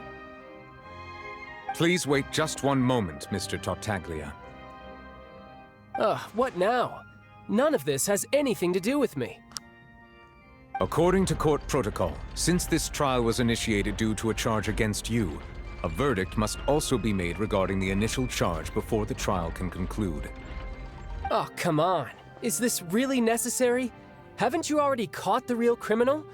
Isn't it time for side characters like me to exit stage left? Please respect the laws of Fontaine. This has always been the rule. All right, but this sure is a lot of hassle. All I need to do is stand over there, right? Let's just get this over with. Through evidence presented in the public trial that was just held, it has been established that Mr. Tartaglia has no direct connection to the serial disappearances case. The guilty party has been identified, and thus it is logical to suppose Mr. Tartaglia is innocent of the charges. We now turn to the Oratrice Mécanique d'Analyse Cardinale to render the final verdict on the charges. Something went wrong? According to the judgment of the Oratrice Mécanique d'Analyse Cardinale, Mr. Tartaglia is... guilty. Huh? What? Hey! That's not funny! Didn't you just say I'm supposed to be innocent? What's with this verdict? Is your justice machine malfunctioning? Huh? This has never happened before. The Oratrice actually returned a different verdict from the Chief Justice.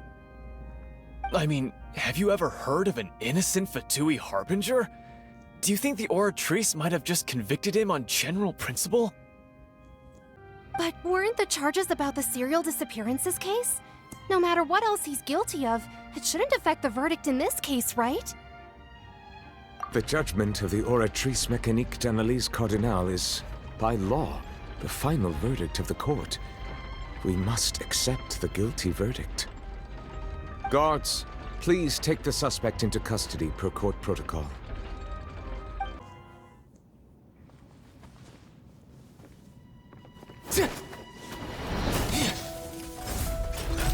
So this is how justice is done in Fontaine. What a joke. You've got your rules. Well, I've got mine too! How strange.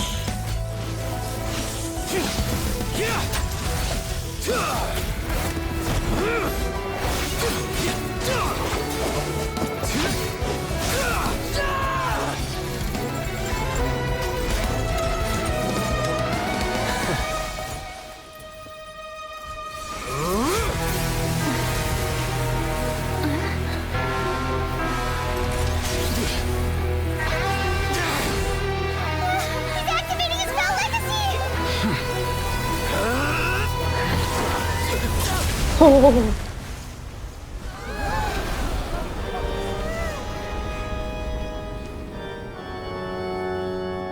I am sorry. If you have been wronged, we will find the truth. But the rules of the court must be upheld. Oh, he got knocked out.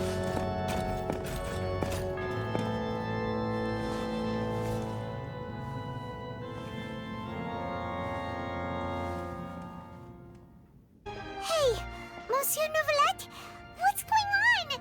Shouldn't they have been cleared already? Apologies. This is also the first time I've encountered such a situation. However, according to the rules established at the conception of Fontaine's court system, the Oratrice's judgment is the final verdict of the court. All I do is follow court procedure. As for why the Oratrice arrived at the conclusion it did, you should probably ask someone more knowledgeable than me. Why are you looking at me? I had nothing to do with it! I don't know what happened there either. Hey, stop staring at me! What does Lady Furina mean by that? She says she has no idea either, but that's impossible. Didn't she create the Oratrice herself? Yeah, so are the verdicts reliable or not? Can results like this really be called justice?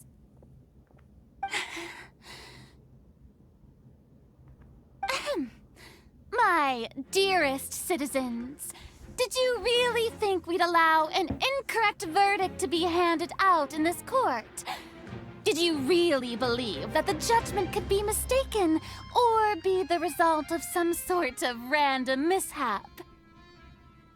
Don't tell me you thought even I had been blindsided by the Oratrice's result. But the way she looked just now, it was pretty obvious she had no idea what was going on. However, given the state of things, I shall give you an explanation.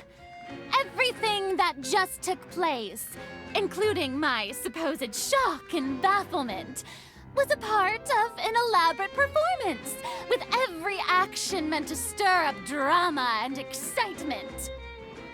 And, of course, for every performance, there is a script.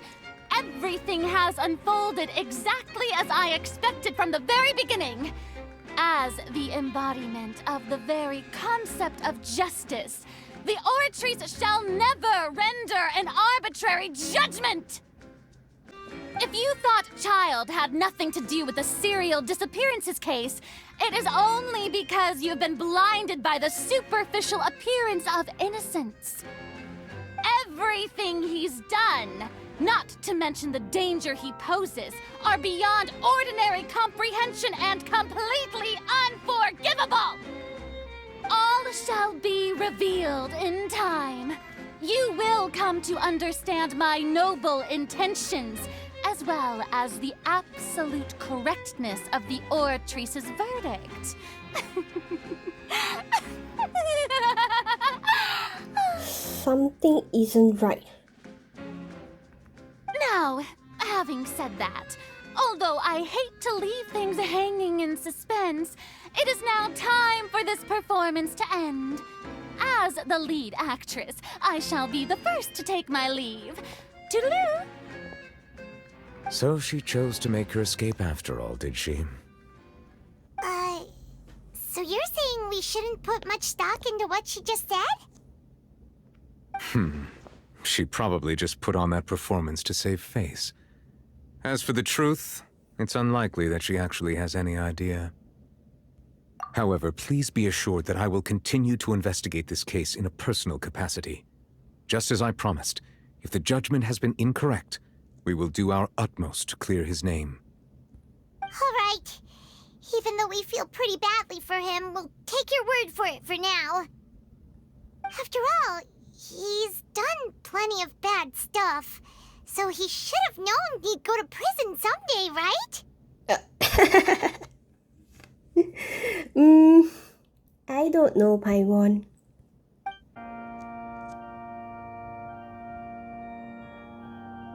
Hey, what are you doing? Quick, stop him! Traveler! Hey! Traveler! Marcel! What are you doing over here? Stop resisting arrest! Cease, or we'll add another charge to the list! No, wait! I just want to ask the Traveler something. I'm not looking to run away. Please, just let me ask this one small thing. Go on. Thank you. I was being led away when I finally realized something. Where did you first hear the name Vacher? I erased all records of that name. So, unless... Are you still trying to prove your innocence? Give it up. You've already been convicted. Really? You did? You're sure? You met her? But how could that be? How did you manage to do it? The Fountain of Lucine? Then she's been so close to me all along. And I just never... Please give me a chance to talk to her again. Just let the Traveler take me to the fountain to see her one last time. This is the last request I'll ever make in my life. You can do whatever you want to me afterwards. I don't care. What? Give an inch and you want to take a mile? Do you think serial killers get to make requests like that? Paimon agrees. Why should we give him what he wants when he's only done a ton of super terrible things? This request, is it worth as much to you as your life? Of course! Wait, no. It's worth even more than my life. Humans. Will they betray the instinct to live just to satisfy spiritual needs?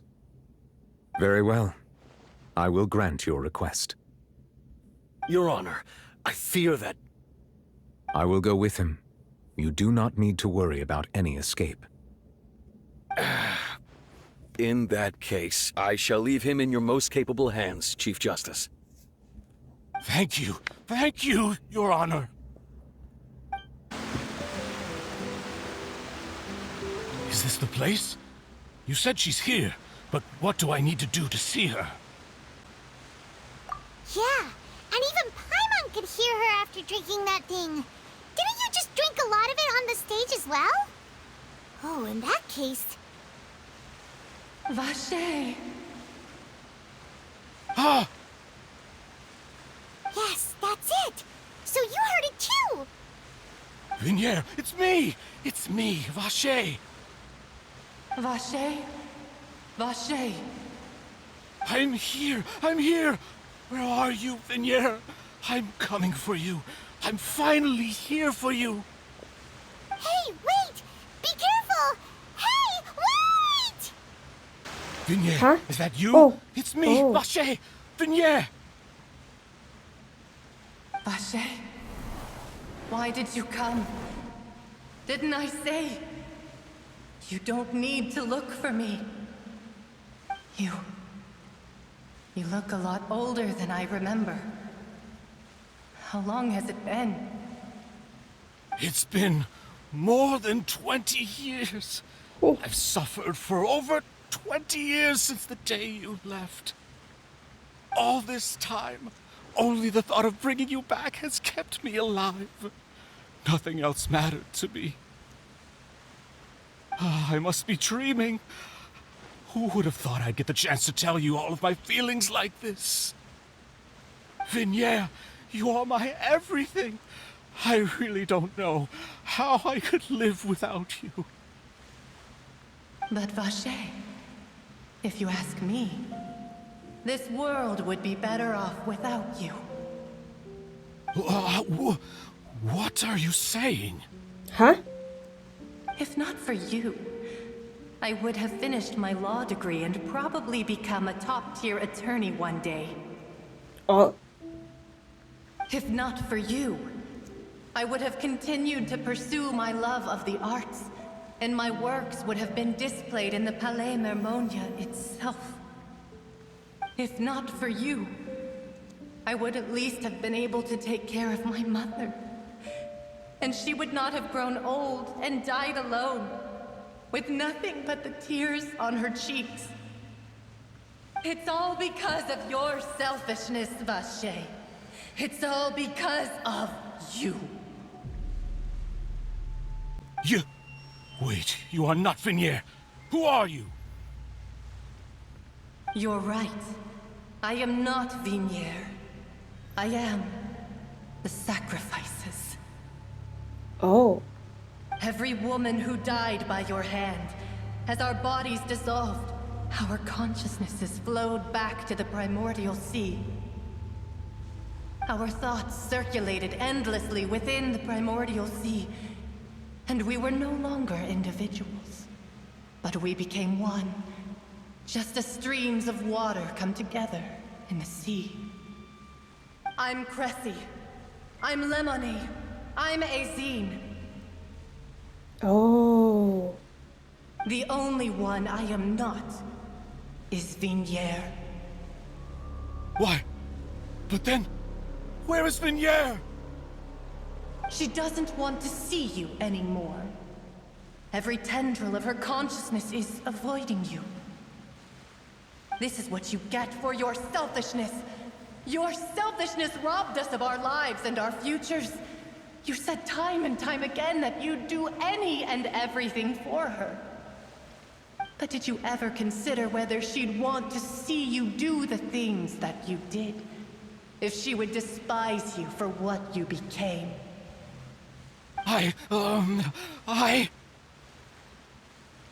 You are a liar, a heartless murderer, and a cowardly narcissist. The only thing you are not is Vigniere's beloved. From the moment your first victim died and her consciousness merged with Vigniere's, she has had nothing but pure hatred for you.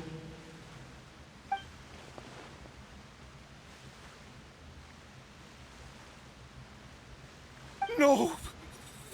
Yeah! She can't hate me. Let me see her, please. Have mercy. You still don't understand. When I said don't look for me, that came from the real Vigniere. She really doesn't want to see you anymore. But on top of that, she also said that because it's her final drop of pity for you. She said that because she knew that if you did come here, we will show no mercy to you. Oh.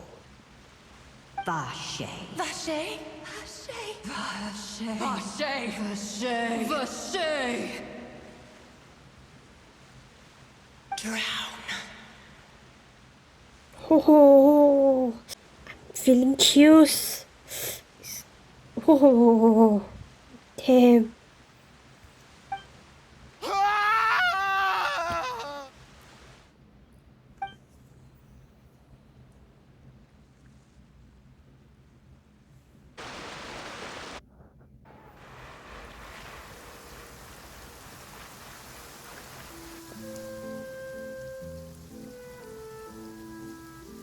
Finally, we have some time to do shopping.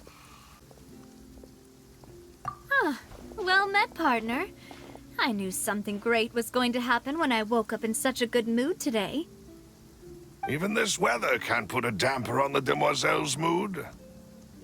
It's a pleasure to see you both again. Oh, hey, Navia! It's been a few days. Paimon's already started to miss you. Oh, now that I believe. I'm easy to work with and always bring home the bacon. Who wouldn't treasure having a partner like me? Sounds like you're really enjoying life these days, Navia. What have you been busy with since the trial? It's just been one thing after the other. I've been making non-stop trips between Poisson and the courts in Seine. Everyone from Spina di Rosula organized a memorial for my father. We never held a memorial when he first died, since everyone knew that even if we held one back then, no one was going to come. This time, though, everyone in Poisson, and even many people from the court, all attended. So his name's definitely been cleared now. That's what we like to hear. It's been the dearest wish of Demoiselle all along. That blasted stubborn fool. I was right to put my faith in him. I'm so glad I didn't give up on the case all those years ago. Oh, by the way, I ran into Charlotte just after I left the memorial service. Well, maybe it'd be more accurate to say I knew she would be there, and there was no way she'd just let me go.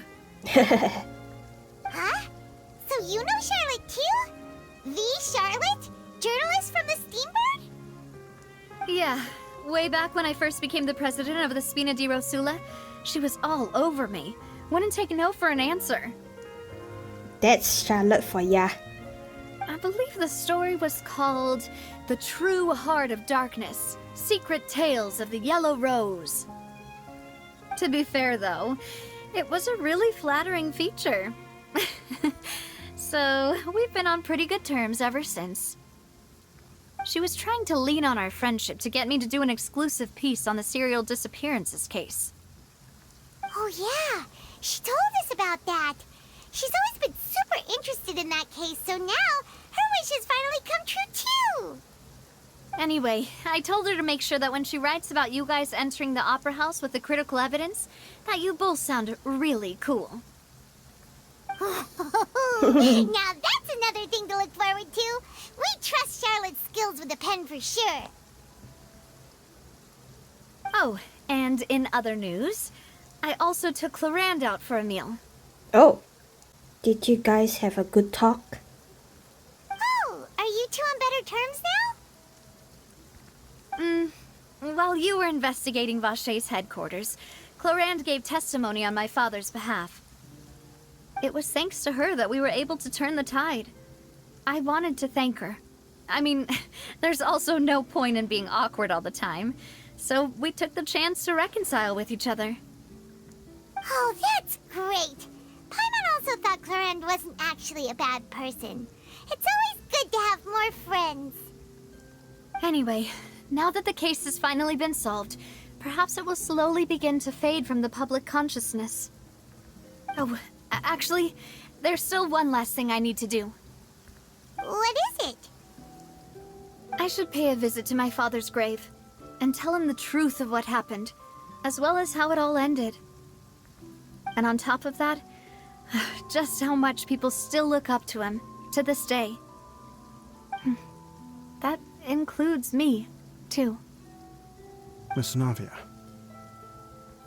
Indeed. We want to go too! We also think Callus is a really admirable person. Sure thing. I'd like you two to share the moment with me. After all, without you, there might not have been such a positive ending. And in that case, everyone, let's be off.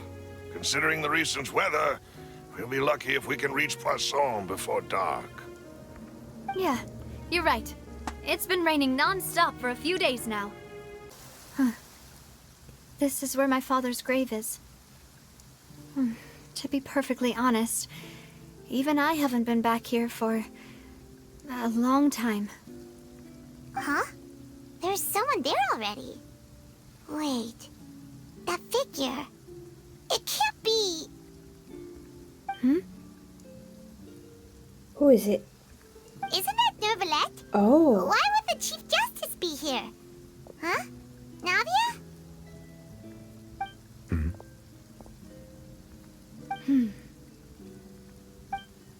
My apologies. I should have asked before coming to pay my respects. Don't say that. Sorry about that. Oh, I was trying to say there's no need for you to apologize. I wanted to show my father how much I've grown, but still, I doubt I've grown to the point that even the Chief Justice would feel compelled to apologize to me over and over. In that case, I will stop apologizing for now. You really could use some pointers on understanding human emotions, Monsieur Neuvillettte. In any case, why did you come to Poisson? Well, ever since that day, I've been turning a question over and over in my head. Just what is justice anyway? There was once a time when I didn't want to believe that there could be anything more important to humans than life itself. Oh, rather than that, it's probably more truthful to say I didn't believe humans were capable of resisting the most basic instinct of living things. That they could rebel against their own nature, or consider certain things to be more important than their own lives. Which is also why I didn't stop your father from beginning that fateful duel. I believed that a truly innocent man would never throw away his life like that. That there was nothing, should have been nothing more important than one's own continued survival. But Mr. Callus proved me utterly and decisively wrong.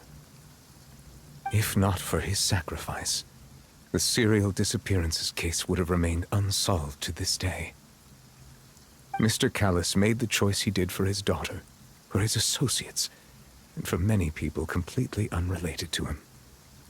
And in the end, from a certain perspective, one could say that he did it all for the sake of justice. A justice that's higher than life itself. So, you asked me why I came here. I just wanted to say my apologies to Mr. Callis in person. I should have noticed all of this much sooner. This regret has filled me with a sadness that has haunted me for days. That high and mighty chair in the opera Epiclese indeed insulates one from many important things. Spina di Rosula, thank you so much for your hard work and perseverance. I'm sorry for being mad at you before. So, you're actually one of those types that's cold on the outside, but pretty thoughtful on the inside, huh? Sorry about that. Self-expression is not one of my strong suits. Didn't I just say you don't need to apologize? So Navia and Neuvillette seem to have made their peace as well. Let's not disturb them for now. We can wait till after they're done.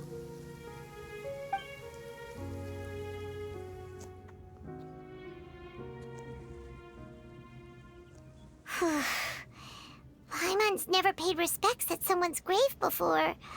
Did Paimon do anything rude there? Huh? Oh, Paimon didn't know that was a thing. But Paimon doesn't know what she would do if she can't fly. Oh dear. No. Paimon hopes Miss Navia won't be too mad. Anyway, Neuvillettte is still standing around there. It's not often that we can catch him alone like this, so why don't we go talk to him for a bit? If we can't talk to Lady Furina, we can at least talk to him, right? Oh, it's you two. Did Miss Navia invite you to come pay your respects to her father? We ran into Navia on the streets today, so we just followed her here. I see. Then is there something that I can help you with? Well, it's pretty hard to run into you like this, since you're usually super busy. So we figured we could try to ask you a few questions, if that's okay. Please feel free. Though outsiders, you helped us solve one of the greatest mysteries in Fontaine, and it would be my pleasure to return the favor. So, at court, the bad guys referred to that special water as water from the primordial sea, but what is it really? Truthfully, that name is already quite accurate. I can only surmise that Vacher and his ilk only learned of its nature and existence after extensive research. There used to be a special sea on the surface of this planet. The nature of its seawater was rather different from that of the sea we know today. Most of Tevat's life forms were first born in that special sea. Oh. You could say it nurtured much of the life on this planet. Huh. That makes sense. So it really was where everything began. It makes sense to call it primordial then. But today, the primordial sea no longer exists on the planet's surface. What Vacher discovered must have been some kind of special case, or a remnant from a truly ancient age. Huh. So that's how it is. Oh, you really know everything, Monsieur Neuvillettte. But if that's the case, then why would people, at least people from Fontaine, dissolve in that kind of water? What's so special about Fontaine and its people? What's the connection? Indeed. Why would the primordial sea, which was known to engender and nurture life, suddenly reverse itself and devour life instead? To be frank, that also doesn't match my understanding of this world and its laws. There must still be some unknown secrets around the people of this land. Is there anything else you'd like to ask me about? That the sea levels will rise and everyone will be dissolved in water, leaving Furina crying alone on her throne, but the sins of the people will be finally washed away for good. Does that appropriately summarize the version you've heard? Yep. That's right! It was Linny that told us back then. And that about covers all the main points. Yes, up to the present, I think we reached a point where we have no choice but to confront this prophecy directly. Rumors have it that this prophecy is rooted in the last words the former Hydro Archon left to the world before she passed away. A prophecy? Of the former Hydro Archon? Wow. This is the first time that we've ever heard of it. 2 parts of the prophecy have already proven correct. The rising sea levels and the ability of the people of Fontaine to be dissolved. We should be more vigilant and stay on the watch for further signs. Speaking of the prophecy, Furina has also always taken it quite seriously. Indeed, she has been collecting information and intelligence from across Tevat for this purpose. Oh? If the rumors were true, then perhaps this prophecy is the conundrum left to Furina by her predecessor. But with Furina being the way she is, can we really trust her to solve it? I only can say she's an unpredictable Archon. Is there anything else you'd like to ask me about? About Childe. My apologies. My investigation has still not reached its conclusion. However, I still believe the judgment of the Oratrice was not rendered arbitrarily. But you also said you thought he was innocent. For many years, I have been quite aware that the Oratrice does not simply mechanically repeat the verdict that I give on each case. Oh? As a divinely created mechanism, the people's unified faith in the concept of justice is integrated into it. Not only can it produce the incredible power of indemnitium, but it likely also possesses other traits, such as self-awareness. Which is all to say, I have been prepared for a situation like this for a long time. Oh. So when Lenny told us that he heard a human voice from the room where the Oratrice's core is stored... I was not aware such a thing had occurred. Perhaps that could serve to prove my conjecture. I will add that to the list of items to investigate. In any case, I am inclined to believe that the Oratrice does have a methodology all its own. We just do not have enough information. Based on Furina's reaction, I doubt even she had any idea what was going on. She managed to bluff her way through it, though, with her time-tested twin tricks of bravado and drama. While we do intend to get to the bottom of this, for now, we regret to say that the Fatui Harbinger will just have to bide his time in the fortress of Meripede. If we did incorrectly convict him of crimes he did not commit, we will most certainly compensate him to the fullest extent allowed by the law. If you ask Paimon, the only compensation he'll want is a no-holds-barred fight with you. Yeah, that's true though. Is there anything else you'd like to ask me about? About my sibling. Would he really know? This is an interesting question for me to ask. Your sibling? Another blonde-haired traveler?